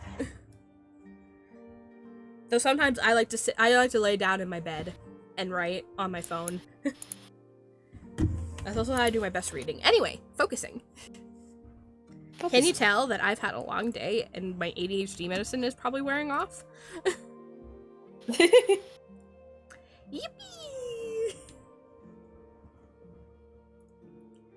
I clicked off to go check messages. Where were we? But the meagerness of the claim didn't stop the family from building themselves a solid, grand castle. It sat on top of the small hill, surrounded by a thick stone wall. The castle's multiple towers reached the sky, and were numerous to require a large staff to keep the place running for the noble family and any visitors they might have. No, couldn't tell at the slightest. With such a large body of servants, it was easy to slip in unnoticed. They always expected help, and as long as you didn't appear troublesome, they'd immediately snatch you up and put you to work the moment you asked for a position. No interview needed. That was something Marvin found out firsthand when he decided to infiltrate the castle in preparation for the king's visit. Maybe they needed help to clean up for said visit. Maybe they were always like this, but the result was the same either way. All Marvin had to do was show up on the grounds, dressed in ragged clothing, and he was immediately hired by the head servant. She didn't even mind when he said he had to keep his cat nearby at all times. Emotional support cat, I get it. Yeah. Once he was inside, it only took him a few days to get the scope of things. Normally his sense of direction was terrible, but the servants were always sent on numerous chores, so the castle's layout quickly solidified in his mind. The cleaning and cooking was hard, he had to admit. Unlike Jackie and Schneep, he hadn't grown up doing chores, and taking care of things was a relatively new skill. He went to bed in the servants' quarters exhausted, but this was a small price to pay for the opportunity that had presented itself. He began to notice odd things about the castle. First of all, effort was put into cleaning and clearing every room and every wing, even the ones that had been sealed off so the heat wouldn't escape into the winter air. Every candlestick was being polished, every tapestry dusted. Why all the work? Unless there was something big happening. There was also a lot more people wandering around the castle. Visitors, nobility, to be specific. An oddly high amount. Not that the nobility didn't like to go see each other, especially for parties, but the Portmata claim was currently home to just one person, the Marquess Pormata, the eldest member of the family. Marvin knew all the other Pormatas were... Little side tangent here, because I went crazy when trying to figure it out. Yeah. A marquis or marquess is, like, specifically a lord of a territory that's on the edge of, like, the greater kingdom. Oh. I always wondered what a marquis was. I remember going crazy, like, what are the differences?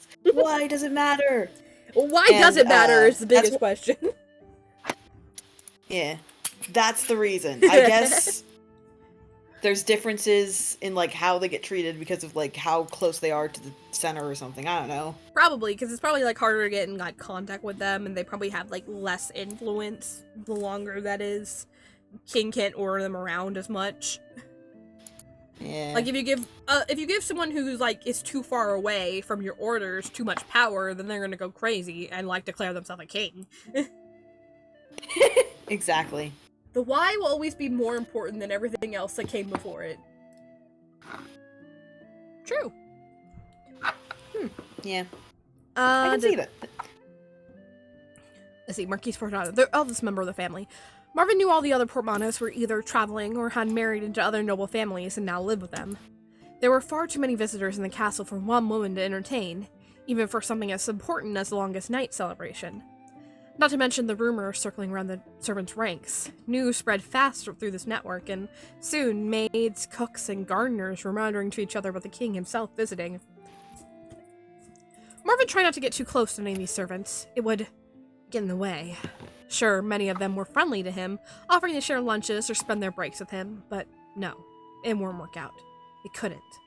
Besides, he didn't need them. All he needed was his family, his familiar, Draco. Who is his family? Draco.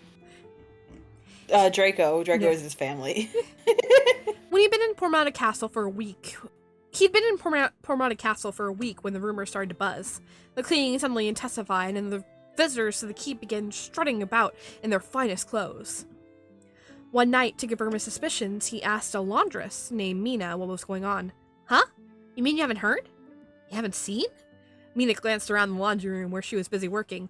Seeing nobody nearby, she leaned close to Marvin and whispered, "They've seen the king! Here!" Marvin's eyes widened in exaggerated surprise. Really? Why would he be here? Why wouldn't he be? For the longest night celebration! Mina chuckled. Elders Wesley, you can be oblivious, she said, calling him by the fake name he was going by. Oh, that makes sense. Marvin glanced down at the floor. Draco was batting at a loose sleeve dangling from the laundry bin, so he quickly bent over and scooped him up before the cat could knock the whole thing over. Who saw him? How'd they know it was the king? A couple people. Tressa, Connor, Kelly. He saw a man fitting his description walking around with the brown hair and slender build, and Tressa pointed out that he was walking with very purposely, dressed finer than all other lords who come to visit. Mina dumped some of the laundry into the waste bin as she talked. Kelly got really close to him, too, when they were serving food in the hall. They said he had the royal green eyes. Royal green? Wow. Marvin pretended to be in awe and made sure not to show off any of the burning anger smoldering inside him. If he's the king, where's he staying? I don't know any room here that would be noble enough for him. Mina shrugged. Nobody said yet. There were a bunch of new rooms made up for the visitors. Hard to tell. It's not like you'd be hanging the royal crest on the door. She glanced about the room again, then nudged Marvin's shoulder with some urgency. Oh no, Ursula's coming. Better get out of sight before she demands you stop standing around and start working. Right. The conversation was abruptly cut short, but Marvin got a lot of information from it. Namely, the king was here. The detail about the royal green eyes sealed it. Yes, the royal family were once known for their distinctive shade of green eyes, but none of them had actually been born with the color green in recent generations. Until the current king. Something like that would be forgotten easily. Now the question was how to get close to him. He spent 2 days trying to figure out which room the king was staying in, but in the end, the answer fell right into his lap. It was early morning, and he was in the kitchen, kneading bread for the day. It was a task he often volunteered for. Something about the kneading motion was calming to him. Autistic. Stimming. Yeah! That was undeniably the intention. I love, like, when I was in ceramics, I loved kneading the clay. It was great. Yeah. I like repetitive gestures like that sometimes too, but I fucked my wrists up when I was young. Always stretch your wrists out, guys, when you're drawing, or otherwise your wrists get tired. And I'm like an old lady. I can't knead for too long. Stimming for too long hurts my little wristies. Old lady noises. Old lady noises. Is Ursula an old lady? No, I don't. Damn I didn't picture it. Like, maybe older, but not like. I wouldn't be able to do an old lady voice anyway. I'm not good at like. All right, it was early morning, and he was calming to him. Even Draco wandered around and tried to get under the feet of every grumbling chef and baker. With no warning, the door suddenly flew open, and a voice called, "Any of you lot free for a quick delivery?" Everyone looked over in unison. It was Ursula, the head servant. "Depending on what the delivery is," answered Everett, the head cook. "We need a breakfast tray prepared quickly," Ursula demanded. "It's urgent." The chefs and bakers muttered among themselves. How urgent is it? Everett asked. Ursula huffed. Very. One of the lady's important guests order it.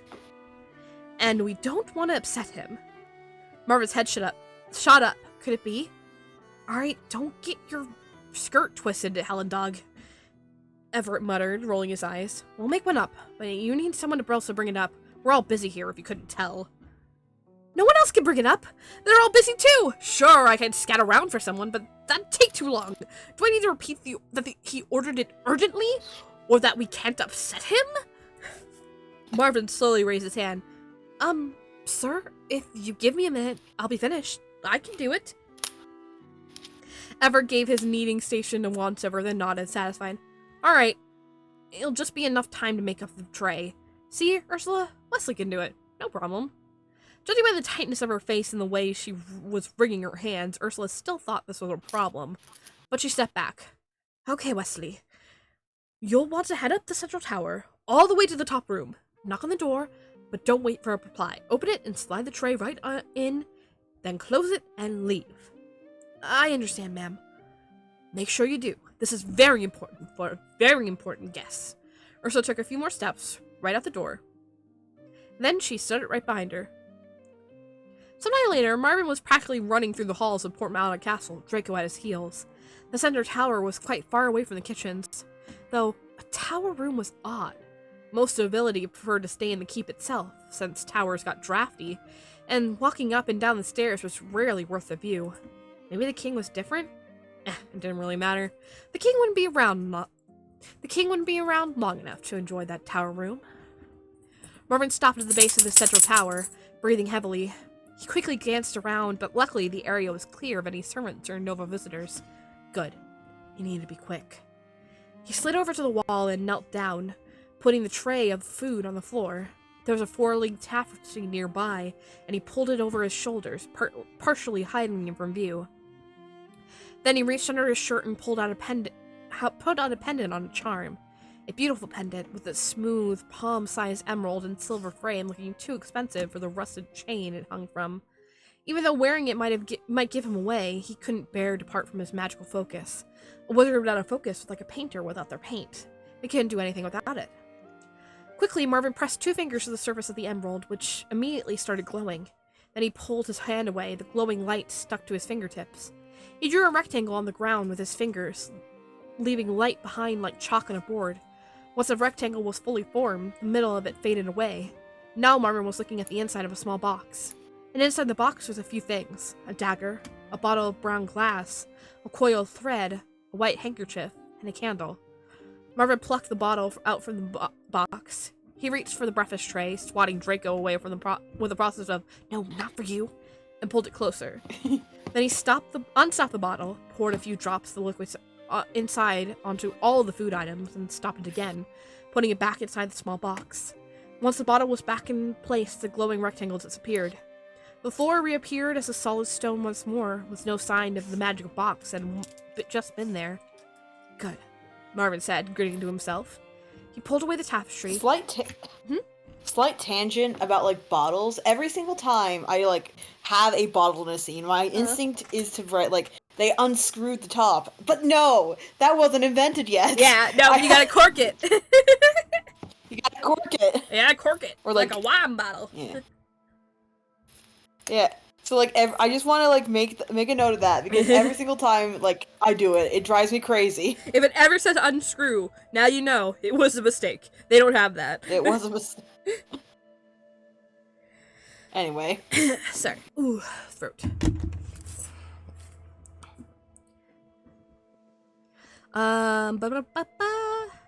Good. Marvin said, grinning to himself. He pulled away the tapestry, picked up the food tray, and stood up. Now for the most difficult part. Stairs. That statement was a joke. A joke for no one, really, since Draco was the only one around, and he didn't really understand human humor.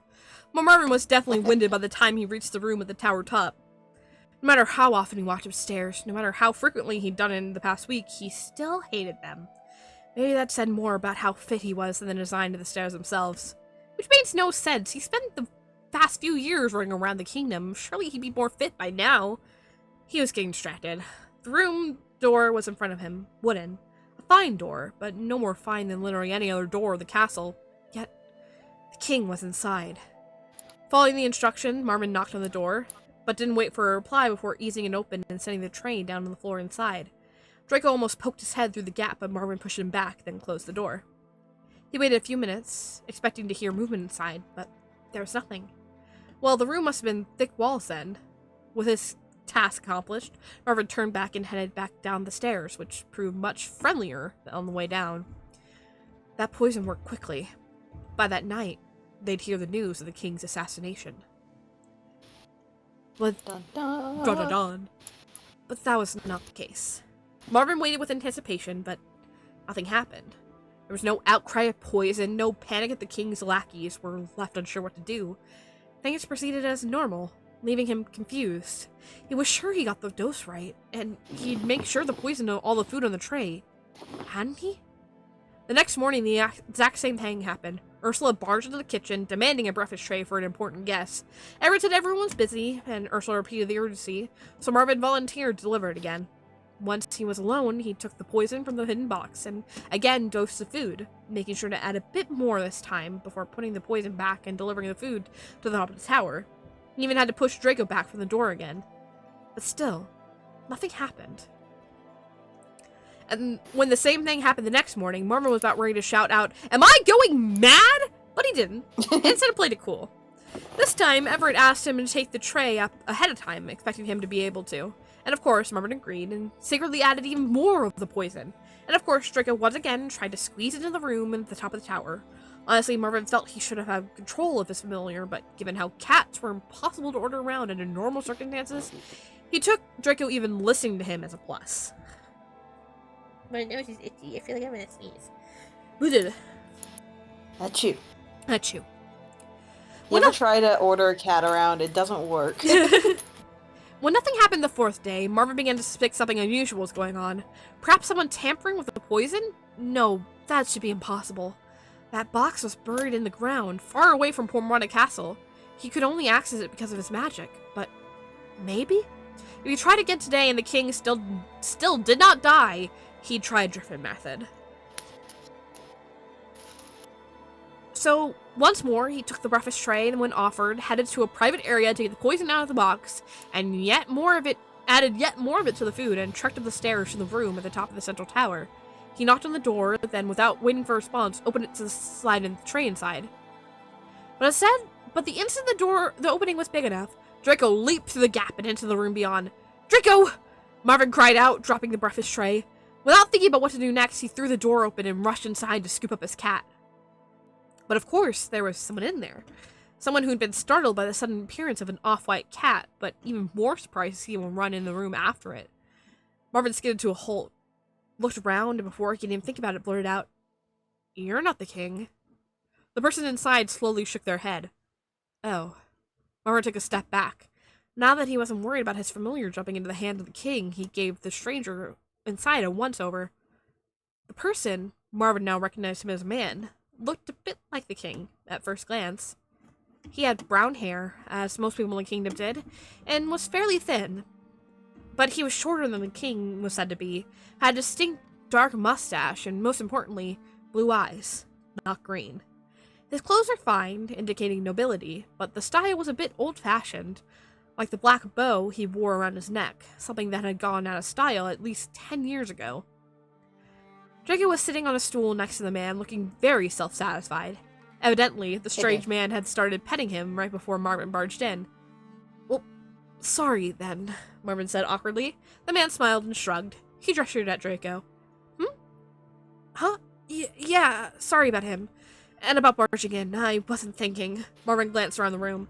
"So, is the king going to be back soon?" The man tilted his head, puzzled, and shook his head. "Why do you look so confused?" Marvin took a minute to think. Then the possibility occurred to him. Wait, is the king not staying in these rooms? And the man shook his head again. "Damn it," Marvin whispered, barely audible. "Bless you." Excuse me. "You stole my sneeze." I took it from you to save you. Ah, so novel. Honestly, looking around the room, he didn't think this place was fit for a king anyway. Certainly it was noble. There were plush sofas and chairs sitting about, and a desk with a mirror and a stool in the corner. The windows had a thick blue curtains that one could pull over to cover the glass, and he could see 2 more doors, both slightly ajar and showing a bedroom and a bathroom. But it was rather small, in all honesty. The furniture was pushed together, and the blue wallpaper looked a bit old. Not to mention it was cold as well, with no fireplace. Marvin wished he had thought to bring a cloak, but the one he owned was too fine, and he had to leave it behind while masquerading as a servant. "Sorry, I shouldn't have assumed," Marvin said politely. They said someone very important was ordering the breakfast trays, so... Wait, have you been eating that food? The man looked embarrassed and shook his head again. No? Well, it couldn't just disappear.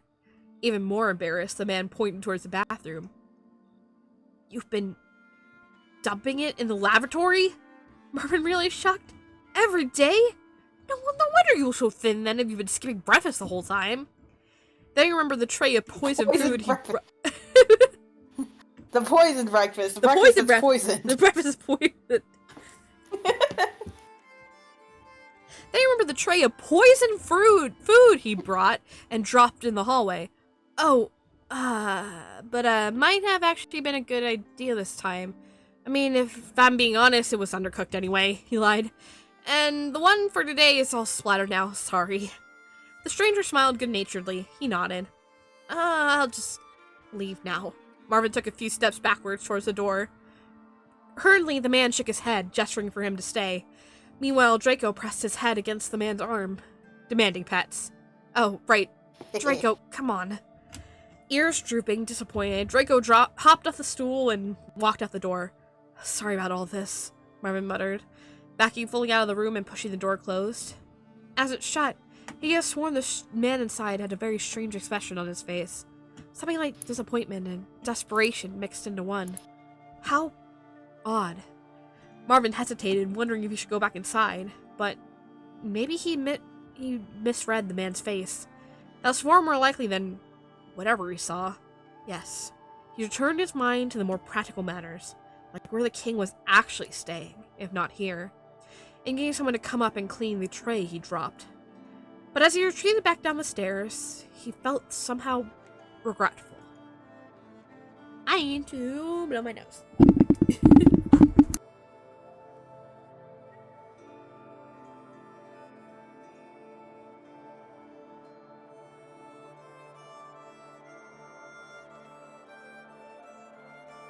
This really is a somber ambiance. It fits more than the other one we were listening to. Yeah. And then he's sad. That man is sad. Why is he sad? He's so sad. Also, What's going on? Why did he know that the food was poisoned? Hmm? Actually, he didn't. He just genuinely wasn't eating. Oh, well, good for him. I assumed it wasn't, other reasons. No, yeah, that's fair. And, like, that's a good headcanon. Yeah. Yeah. But, like, he was just like, I can't do this, I'm not hungry. I want to talk about it for a second. And I'm too emotional. Yeah? I want to talk about it for a second, but then it'd be spoilers for later chapters. So we'll talk about it later. We'll talk about it later, once the stream is ended. But also reading a lot of this and knowing what happens in the latest chapter too, I'm like, especially when we were reading the last chapter, but I won't be specific because spoilers. I love foreshadowing. Genuinely, I love foreshadowing. It's so great. I love, like, writing, like, little hints that, like, you don't really get the meaning behind them until you look back and you're like, I love rereadability, I guess. Darn, no love for us. I'm just trying to make sure that I don't spoil anything, because I am apt to do that. I am terrible at keeping secrets. Like, I'm so bad at it. I'm trying to be really good, because I will just blurt something out and be like, yeah, because this thing happens. And it's like, I haven't read that yet. It's like, no, I'm sorry, I didn't mean to. I just wanted to talk about it. So that's why. It's because of love for you. Alright. next day, the order for breakfast tray came in as usual. Marvin wasn't sure about delivering it, but by this point, he'd volunteered enough that Everett and Ursula expected him to. After all, it was much easier to have one person to do something than to constantly find someone new every day. So Marvin quietly took the tray and headed to the central tower once more. This time, he did not stop to poison the food along the way. Now he knew the king wasn't there, it wasn't much use. When he knocked on the door, it swung open before he could pull it open himself. The strange man from the day before was standing there, smiling and practically bouncing with excitement. He immediately grabbed Marvin and dragged him into the room. "Whoa! Watch out, you'll spill the milk!" Marvin quickly set the breakfast tray down on the nearby desk, making sure nothing had fallen off. He didn't want to make another mess. The strange man didn't respond to that comment. He was kneeling on the floor, petting Draco. Much to the cat's delight, of course. There was a lot of purring. "Why'd you do that?" Marvin asked. "Pull me in, I mean. If you want to know if the breakfast's good to eat this time, it is. I, checked. Did you just want to pet my cat?" The man made a so-so gesture. Marvin suddenly felt frustrated. "Why don't you just tell me what you want?" he snapped. At that, the man stopped. He looked over at Marvin, then stood up. He was wearing another neck bow today, blue this time, and he silently pulled it down so that his neck was more visible. There, right in the middle of his throat, were 2 scars, arranged in a plus shape. Clearly the result of some sort of surgery. "Oh." Marvin's stomach immediately sank. "I'm sorry, I didn't think..."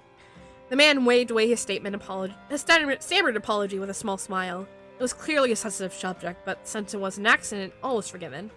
"Still, I'm very sorry. Do you have something to write with, maybe?"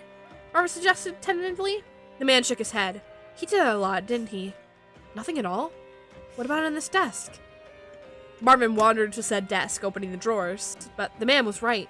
There weren't any quills or chalk to be seen. There wasn't even stationery, and Marvin knew that nobles were fond of keeping their own personalized paper nearby in case writing was needed. Instead, the desk drawers were mostly empty, only containing a few game boards and card decks. As Marvin looked through the drawers, the man walked over to the stand next to him, watching. When Marvin opened the drawer with the cards inside, he reached forward and quickly snatched up one of the decks. He turned to Marvin, grinning, and pointed at him, then at the cards. "You want to play cards?" Marvin asked, trying not to sound excited. The man nodded. "Well, I'm supposed to have chores, but why not?" Marvin grinned as well. "I'll have to warn you, I'm good at luck of the deal." That only made the man smile wider. He guided Marvin to the sofas and gestured him to sit. A couple hours passed before Marvin remembered he had more to do. Not just chores, but also had to locate the king before the longest night celebration, after which he'd leave and return to Solitaire, the capital, and be untouchable. So Marvin hurriedly excused himself and found himself leaving with a certain spring in his step. It had been a while since he sat down and played a few card games with someone.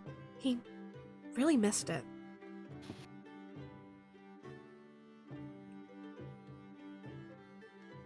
Okay, this is too happy music for what's about to happen. Hey, it's an upswing. Everything's going to be fine. This is better. I wasn't sure that I saw one certain word. I was like, oh, nope, this needs sadder music. Over the next few days, he and the man in the tower developed a routine. Marvin would take a breakfast tray up to the room, and the man would drag him inside for few games. Cards, mostly, though they pulled out some of the board games, too. The breakfast tray would be mostly ignored, though Marvin tried to insist the man actually eat it. The stranger was on the thin side, after all. He probably needed a meal. A bit odd to see a skinny noble, actually. They could definitely afford enough to eat, but Marvin wasn't going to ask in case it was sensitive, like the voice issue. There were, however, other questions that he wasn't afraid to ask. The first one came up on the second day of this routine. They finished their name of cards, Enchanter's Gambit, a shorter one, and Marvin had asked slowly, "Can you tell me your name? I understand you can't speak it, but there has to be something I can call you." The man paused in shuffling the cards, thinking. He then set down the deck, stood up, and walked over into the bedroom. A few moments later, he returned, holding something. He handed it to Marvin. "A handkerchief?" Marvin asked, turning it over in his hands. The man pointed to one of the cloth's corners. Marvin examined it and saw a small design embroidered in gray thread. A rabbit, curled up and sleeping, surrounded by a circle of thorny plants. It was the sign of a noble family, but not just any family. One Marvin instantly recognized. That's the Drusola's crest, he gasped. But that's... Are you a friend of theirs? Or... He trailed off, not needing to finish his question. The man's grim expression confirmed everything. That's impossible, Marvin whispered. They're all dead. More specifically, they'd been massacred by the king and his forces. The death of the Drusola's family had been one of the earliest signs of how dangerous the king was. The Count and Countess Drusola's had ruled over the small family peacefully, loved by the people of their land. When the king began demanding more warriors, when he began taking away royal funds from medicine and farming, they were one of the nobles who protested. Eventually, they refused to enact his royal decrees in their northern territory, saying they would not compromise the welfare of their people. They accused the king of swiftly becoming a tyrant. The king immediately proved them right by forcibly invading their land and killing the entire family. And yet, even after the clearly unwarranted act, there were still nobles there who stood by the king. There were still warriors who pledged loyalty to him and believed in his cause. There were even common people who repeated that the king was just and good, though that was usually because they were simply unaware of what was going on. The nobles and warriors, however, had no excuse. They continued to fawn over the king and happily harm innocents. It made Marvin sick just thinking about them. I'm so sorry, Marvin said quietly. The man nodded slowly, sadness flashing in his eyes. He must have been a more distant relative to survive the king's attack. Marvin, unsure what to do, placed a hand on his arm, hoping the gesture would convey the sympathy he felt. The man patted it and smiled a bit, indicating it was all right. Drusola's is a bit cumbersome, Marvin said slowly. Can I call you Jar? For short? The man nodded. Jar. Jar? I've always Jar. said a jar in my head. Jar Solus? Jar Solus. Jar Solus. Yeah. I've always said jar. Jar. Interesting. Yeah. Yeah. But it's Jar Solus. That's gonna be weird to change into. I've said it jar for years in my head. You can say whatever you want. You can say whatever you want forever. Throw my hat in the ring. I know. I'll make sure it's official. I mean, if we always did stuff the way that I say it, nothing would be pronounced correctly ever. I mean, I'm not immune to that as well, so. Yeah.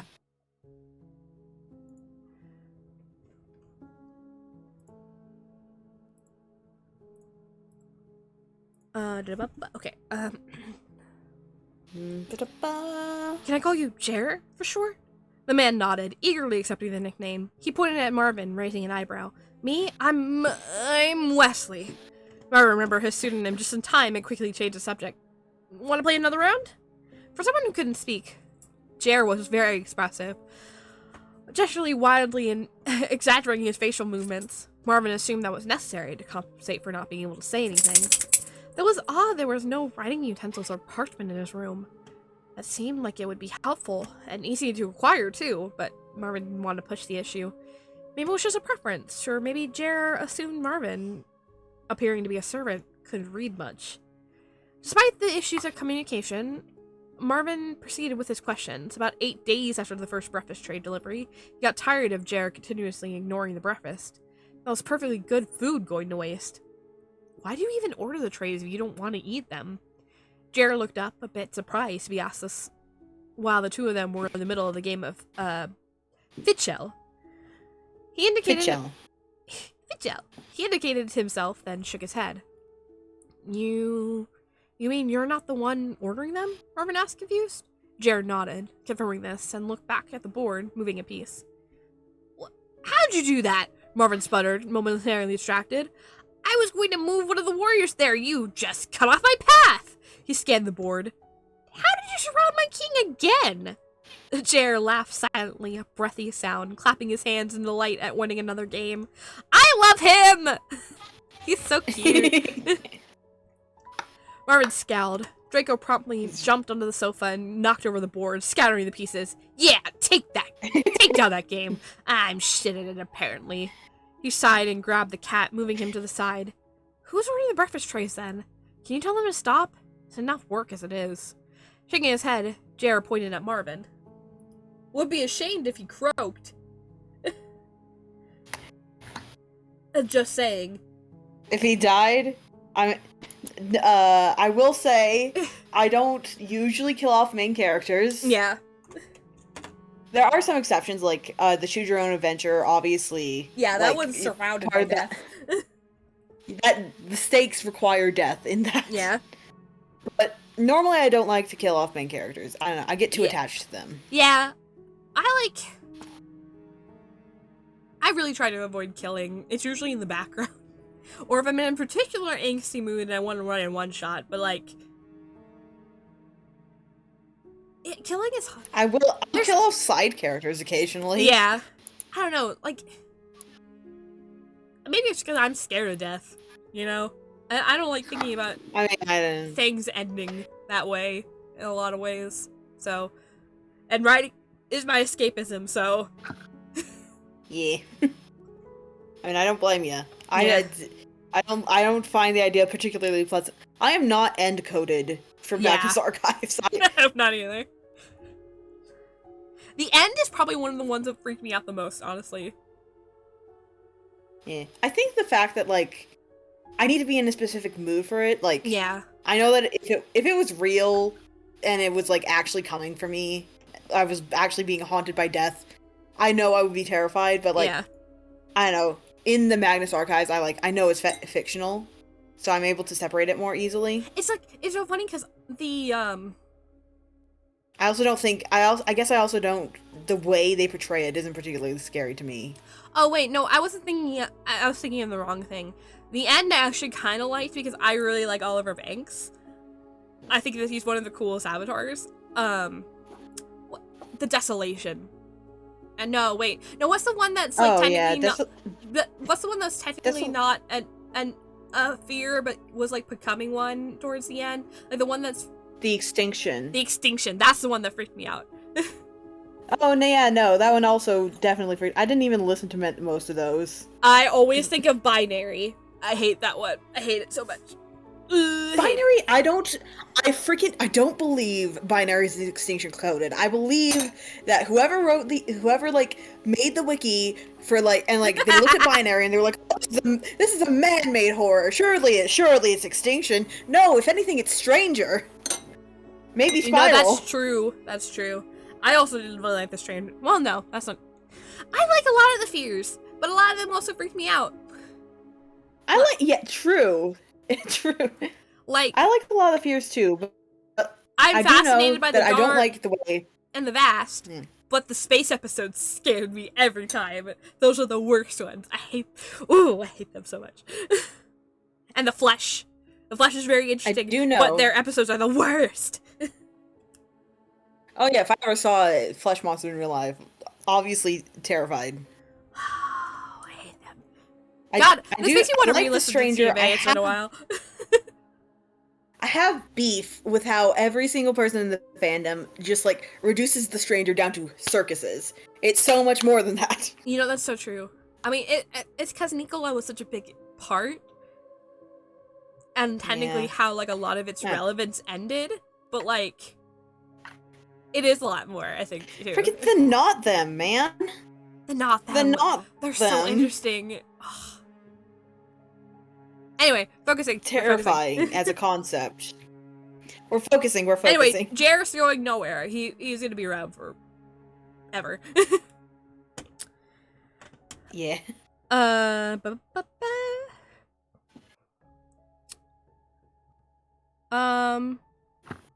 Shaking his head, Jer pointed at Marvin. I can find some other way to get up here. Marvin paused, noticing Jer's slightly uncomfortable look on his face as he went about collecting the knocked over game pieces. Can you not tell them to stop? He thought about it for a moment. It must be someone higher ranking than you then. That would make sense and would explain why they always said someone important ordered the trays. Is it the king? Marvin asked the question jokingly, but for a moment, Jared's shoulders stiffened. Then he brushed off the question, laughing without sound again. That couldn't be right, could it?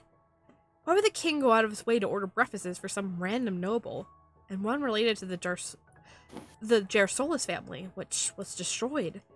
It didn't make sense. There must be some sort of lie or trickery involved.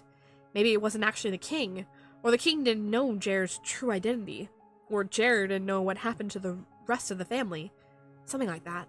Either way, Jared was quickly putting away the fid shell pieces and board, clearly wanting to move on, so Marvin dropped the subject for the day. But he still needed information. The king was somewhere in the castle. Other servants had caught glimpses of him, but Marvin still hadn't figured out where he was staying or run into him at all. Longest night was approaching. He was running out of time. So he decided to ask Jared a few more questions. Have you seen the king around? He asked one day over a game of Salin checkers. Salin checkers. Salin, yeah. A-E is an A sound. Yeah, Salin. Apparently, he's in the castle for the celebration, but I haven't seen the tale of him. Others have, though. What bad luck, huh? Just like last time he brought the king up, Jer stiffened and immediately denied anything with a shake of his head. He pointed at the board. Right. Marvin moved one of the small stone balls that served as pieces, getting closer to the end goal of the other side of the board. He wasn't too good at board games, preferring cards. Oh, I get it. Salin must be, China, because Chinese checkers. Actually, I was picturing Salus is kind of like ancient Greece in a way. Oh, okay. Yeah. I just honestly I've never heard of Chinese checkers. Really? So I've never seen Chinese checkers, so the ball thing is coincidence. It needs to remind me of Chinese checkers. I didn't know they were played with balls. I thought I feel like I have to go show you what Chinese checkers is real fast. Is it? Hang on a sec. Wait. Is it the game? It's like a star. It's like a star-shaped board. Okay. Like this. Huh. Yeah. Looking. Oh. Okay. Yeah. It's really yeah. fun, actually.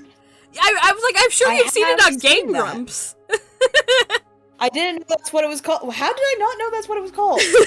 I'm pretty sure they say it a bunch of times in the Game Grumps episodes. Maybe you just skip the Chinese checkers I one. that much attention. Yeah. I'm like, I don't know this game. Skip.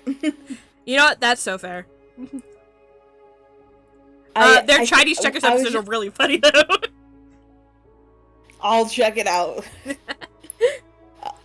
Anyway, yeah, that's a total coincidence. I was picturing traditional, two-player checkers. Yeah. But with balls instead, because fantasy. I like that. That's fun.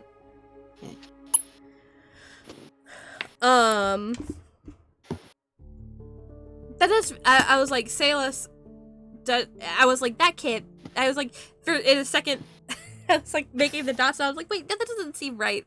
I don't think that we've had that name. Anyway, you know what I mean. It has come up in RP. It has. Oh, I definitely know. But only briefly. Yeah, Salus. My nose is stubby. Okay. Anyway, fun world building facts. Yeah. It's strange that, right. I suppose I shouldn't assume you know anyway. I was just curious. I've never seen him. Does he really have green eyes? Jared nodded, distracted by planning out his next mood. It's strange that none of us know what room he's staying in. That's why I assumed he was staying here. Marvin watched Jared's face as he continued to talk. Is he even staying in the castle grounds? I know it's traditional and all, but I don't know if anyone would stop him. Jared shrugged. This time, his responses didn't seem like avoiding the question, but generally not knowing. Do you? I've never seen you out in the castle, Marvin realized. Do you stay in these rooms the whole time? Squirming, Jared answered, instead focusing on jumping one of his pieces over two of Marvin's, capturing the last one. It's not good for you. Staying in all the time, I mean. Especially when you don't have a fireplace here. And it looks like an old room. You're probably breathing in dust all the time. You don't have to go out and make conversations with others or even go outside. but just walk around. Do you even go into the main hall for dinner? Jared leaned back and looked away, folding his arms. Oh, sorry, I didn't mean to make you uncomfortable, Marvin said. I was just worried, I suppose. You don't eat breakfast, you don't go out, you don't have a fireplace. It's just worrying. I'm worried about your health. Despite the clumsiness of Marvin's statement, Jared looked touched. He patted Marvin's hand and gave him a reassuring smile. If you're sure you're alright, Marvin said reluctantly. Try to take care of yourself, though. Jared placed his hand over his heart, suddenly emotional. He nodded, smiling. Had no one ever said anything to him like that to him before? Had no one looked after him? Marvin felt something stirring deep inside his chest, a familiar ache. He never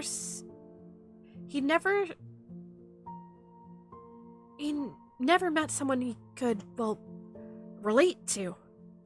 Marvin was supposed to ask more about the king, but he found he couldn't go through with it today. He would try again tomorrow. The next day, Marvin arrived at the tower room a bit later than usual. It took them a bit longer to cook it today, since there was more food than the previous times. He hoped that meant Jared was planning to actually eat, and not just feed pieces of sausage to Draco the whole time. He knocked on the door, waited for a few moments for Jared to open, but when he didn't appear, Marvin pulled the door open himself and walked inside. Huh. Jared wasn't actually in the room. The bedroom and bathroom doors were closed, so maybe he was doing something in there? Hello? I'm here! Marvin called as he set the tray down on the desk. Something brushed against his legs, and he looked down to see Draco curling around his legs. What's wrong? Draco didn't usually stick close to his legs, not after too many occasions of people suddenly moving and tripping over him, and his tail was standing straight up, the fur all puffed out. At that moment, the bedroom door opened and Jared walked out. He waved at Marvin in the moment he saw him. There you are! I was wondering why you didn't open the door. Marvin glanced back down at Draco, still on edge, then back up. Is everything alright? Jared nodded, waving away the question. He then walked straight over to the desk and started rummaging around the drawers, pausing for a moment to gesture at Marvin. Oh, I didn't want to do anything specific today. Maybe more cards? Nodding again, Jared pulled out one of the decks. While he walked over to the sofa and began shuffling, Marvin glanced around the room once more. Nothing had a place. What had Draco so spooked? He walked over to the window and pulled back the curtains, looking out the glass at the scenery. Clear skies ahead. On the ground below, there was a lot of people in the surrounding open-air keep. More than he saw on the way over the tower. That wasn't too unusual, though. So Marvin closed the curtains again. What were you doing? He asked Jared. Jared looked up at him, confused. I mean, you're usually waiting for me. What was different this time? There's a slight pause. Then Jared shrugged. He pulled on the end of his neck bow, tightening it, and followed it up with a so-so gesture. I don't understand. What do you mean? Something about getting dressed? Marvin asked. The whole thing felt odd. Why did it feel odd? Was it just because Draco was still clinging to his legs? Actually, Draco wasn't just staying close to his legs. He was also staring at something, ears flat, a warning growl low in his throat. Marvin followed his line of sight to the door he'd just come through. And now that he wasn't speaking, he could hear something underneath the sounds of shuffling cards. Faint, but growing louder. Footsteps coming to the stairs. But why would someone be coming to up the stairs? The only thing in the central tower were guest rooms, and most rooms were farther below, and the steps were definitely close enough to be heard, meaning someone was coming to this room. Why? Jared wasn't exactly sociable. It could have been Ursula coming up to get Marvin for chores, but Marvin grabbed his amulet through... It could have been Ursula coming up to get Marvin for chores, but Marvin grabbed his amulet through his shirt, and his eyes lit up with the smallest amount. No. He could sense more than one living person approaching. Quite a lot more, actually. Can I use your lavatory? Marvin asked. He didn't wait for Jared to nod before heading over and disappearing inside, closing the door behind him. Just in time for the room's entrance door to open and for all those living people to fill in the room. Accompanying the footsteps he heard before was the faint sound of metallic clanking, like chainmail or weapons. Panic flooded Marvin's mind. They discovered him, hadn't they? He had to get out of here. There's a small window in the bathroom, maybe just barely big enough to squeeze through. This music is jarring with the action now. Now we gotta do something more exciting. Get the music pumping. It's a fight scene, man. No, Action. it's an ad. Well, We can snooze. We can snooze the ad. Don't worry. I got it. It's been snoozed for 5 minutes. Medieval. I have to hope I can read fast. Medieval action music. God, my computer's slower now.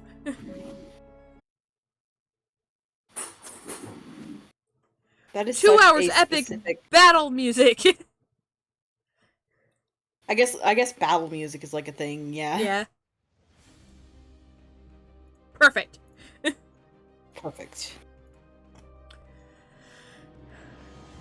Just in time for the room's entrance to open and for all those living people to fill the room. Or weapons. Panic flooded Marvin's mind. They discovered him, hadn't they? He had to get out of here. There was a small window in the bathroom, maybe just barely big enough to squeeze through. It was quite a drop to the keep below, but better than nothing. Marvin tried to break the glass with his fist, but only managed to crack it. So he pulled his amulet out and began to focus. Open up! We know you're in there, traitor! Bang, bang, bang, bang, bang, bang! Sorry, that... You okay? that deep voice hurt my throat. Damn! Marvin cursed. They were knocking on the bathroom door. He didn't have time to break the window. He needed to go through them. He whirled around. The bathroom door slammed open, revealing 3 warriors wearing tunics with a royal crest. Marvin grabbed his now glowing amulet and made a throwing motion. Light flung from his hands, hardening to stone. Uni said, damn, one of the guards is ill. Yeah, he went bang, bang, bang, bang, and then hardening to stone as it hurled through the air, and 3 good-sized rocks hit each warrior in the chest, knocking them down. Marvin immediately bolted. The small room was packed with other warriors as well. Many were blocking his way to the door, armed with broad-bladed swords. Marvin threw more light to either side of them, and the warriors yelled as they tried to get out of the way of the suddenly appearing rocks. For the ones in front, he pulled more glow from the amulet, forming it into a long, thin whip made entirely of green flame. He swung it around, and many of the warriors scattered. 2 stood their ground, acting quickly to pull circular shields from their backs and block the magic fire. But then Marvin was in front of them, his hands ablaze with more flame, and then pain wrapped around his torso. He looked down just long enough to register the black, thorny vines wrapped around his chest before suddenly being yanked backwards. Pulled off his feet, he landed on his back and was dragged across the floor for some distance before suddenly stopping. He looked up and saw a face looking down at him. Unnaturally blue eyes, pale blonde hair, stylishly curled around her face, and a few smattering of freckles, almost disappearing beneath a light layer of cosmetics. She looked as surprised to see him as he felt seeing her. Marvin? She said. Thalia. Is it Thalia? Talia? Talia. I believe it's Talia is how it's pronounced, yeah. Talia, Marvin scowled. I didn't think it would be you. They said the servant's name was Wesley. Unless you lied, didn't you? Like you always do. You've always been the liar. No, I haven't. I'm always honest with everyone. Nope. I know you haven't told anyone about those secret visits to the mountains, have you? Marvin laughed at Talia's surprised expression. That was hard to find out, but I immediately recognized your handiwork. Burning the stone? Really? Talk about excessive. Shut up. Thalia snapped. She reached up and touched a silver and ruby brooch pinned on her tunic, her focus. Her eyes lit up. I'm the one in charge now. No, you're not. Marvin grabbed his own focus, flicking the light from it up into her face. Thalia yelped as the glow turned into liquid and went into her eyes, and she lost concentration on the vine spell. Marvin shut up and looked around the room again, now counting there were 10 warriors. One of them was holding his cat-shaped mask. Damn it! They went through his belongings and found it. He could have left it behind, but he brought it in case something happened and he needed it. Clearly it had been worth the risk. Why is this suddenly J-pop? Like, what? I don't think it... Not J-pop. It's more. It's like it's like really modern. Like the techno. That's what I was thinking. That was weird. Just go back to the beginning. That's better.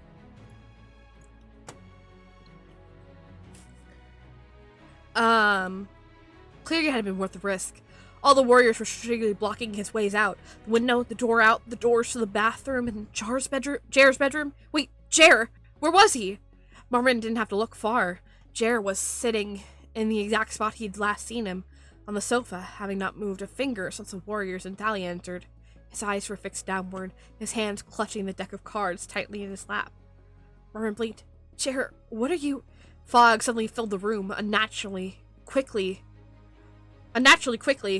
blinding him in seconds. Marvin whirled around, lighting up his amulet to try to see through the mist.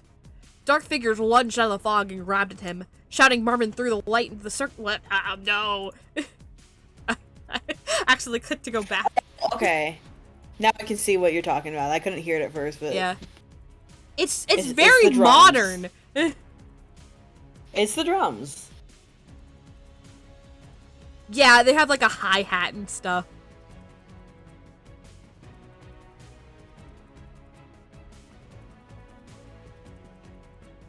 Stop making it modern sounding. I don't like it.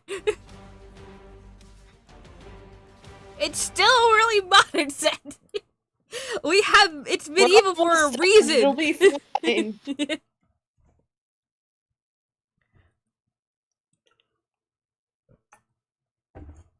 I know it shouldn't matter, but like if it's too distracting and the music doesn't fit the scene.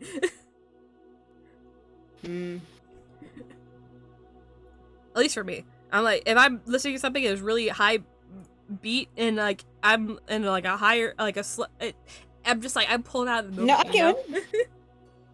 Yeah, it makes sense. I think I do get, I get it to a lesser extent. Yeah. What are you? Fog suddenly filled the room, naturally quickly, blinding him in seconds. Marvin whirled around, lining up his amulet to try to see through the mist. Dark figures lunged out of the fog and grabbed him. Shouting, Marvin threw the light into the circle. Right in a circle, turning into green flames again. Several people cried out, and the fog lifted as the fire burned through it. Marvin saw the surrounding figures of the warriors, and then someone lunged at him from behind, rubbing legs around his and pulling his hair. He yelped, "Thalia, get off me! No, give me that focus!" Thalia demanded, clawing at the chain around his neck. "Die in freezing!" Marvin tried to grab his amulet, but it was a bit difficult with the chain while the chain was strangling him. He had to divert effort to giving himself room to breathe. Who jumps on someone's back? You're 30 years old! You're the one acting like a child. You stole it. I recognize it. It was mine, too! After a few moments, the combination of struggling and the weight on his back caused Marvin to fall over, bringing Thalia down with him. The moment he was down, 5 of the 10 warriors lunged forward, pinning him. This is too happy. Why is so happy? I need drama! We're really struggling. We're almost done. It's all happy-go-lucky! Is it the same song? I do heavily dislike things that are like 10-hour remix, and it's like the same song over and over over, and over.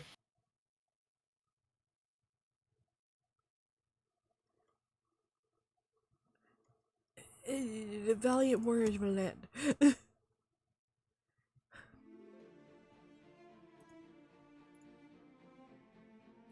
Maybe? Hello? No, it's... Wait, no! That was a good part. My computer's really struggling too. Maybe that's what it comes to. I'm like, music, it needs to be just right.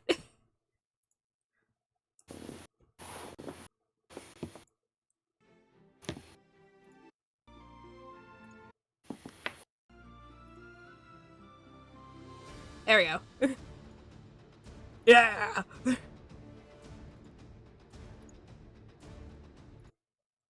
Go back. There we go.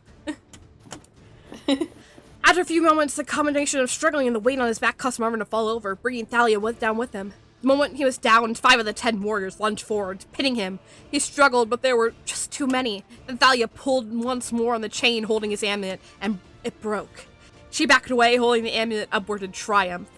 Out of nowhere, there was a yowling sound. Thalia screamed as a streak of off-white fur ran at her and began clawing at her leg, tearing through her trousers while spitting and hissing. Instinctively, she kicked and the ball of fur went flying across the room. Draco! Marvin cried, pushing to... I'm just gonna push through it. Push through it. Push through it. Draco! Marvin cried, managing to push free of the warriors for long enough to see his cat stand up again. No! Get out of here! Draco railed, then hissed, ready to attack despite being outnumbered by 11 tall humans. No! Out! Run! Marvin's magic was quickly fading without his amulet within reach, but he had to get to Draco to safety. He looked Draco in the eyes from across the room. His flickered blue for a moment, and Draco's eyes glowed for a second in the matching shade. Marvin set the image of a safe place to go through the connection he had with his familiar, and followed it up with instructions on how to get there. Reluctantly, Draco turned and bolted, weaving in between the legs of warriors in a sudden burst of speed. Once he reached the door, an unnatural wave of strength overcame him, and he pushed it open and disappeared. The warriors cried out, but Thalia called, "Let it go! It can't do much." She looked down at Marvin. Really? A cat?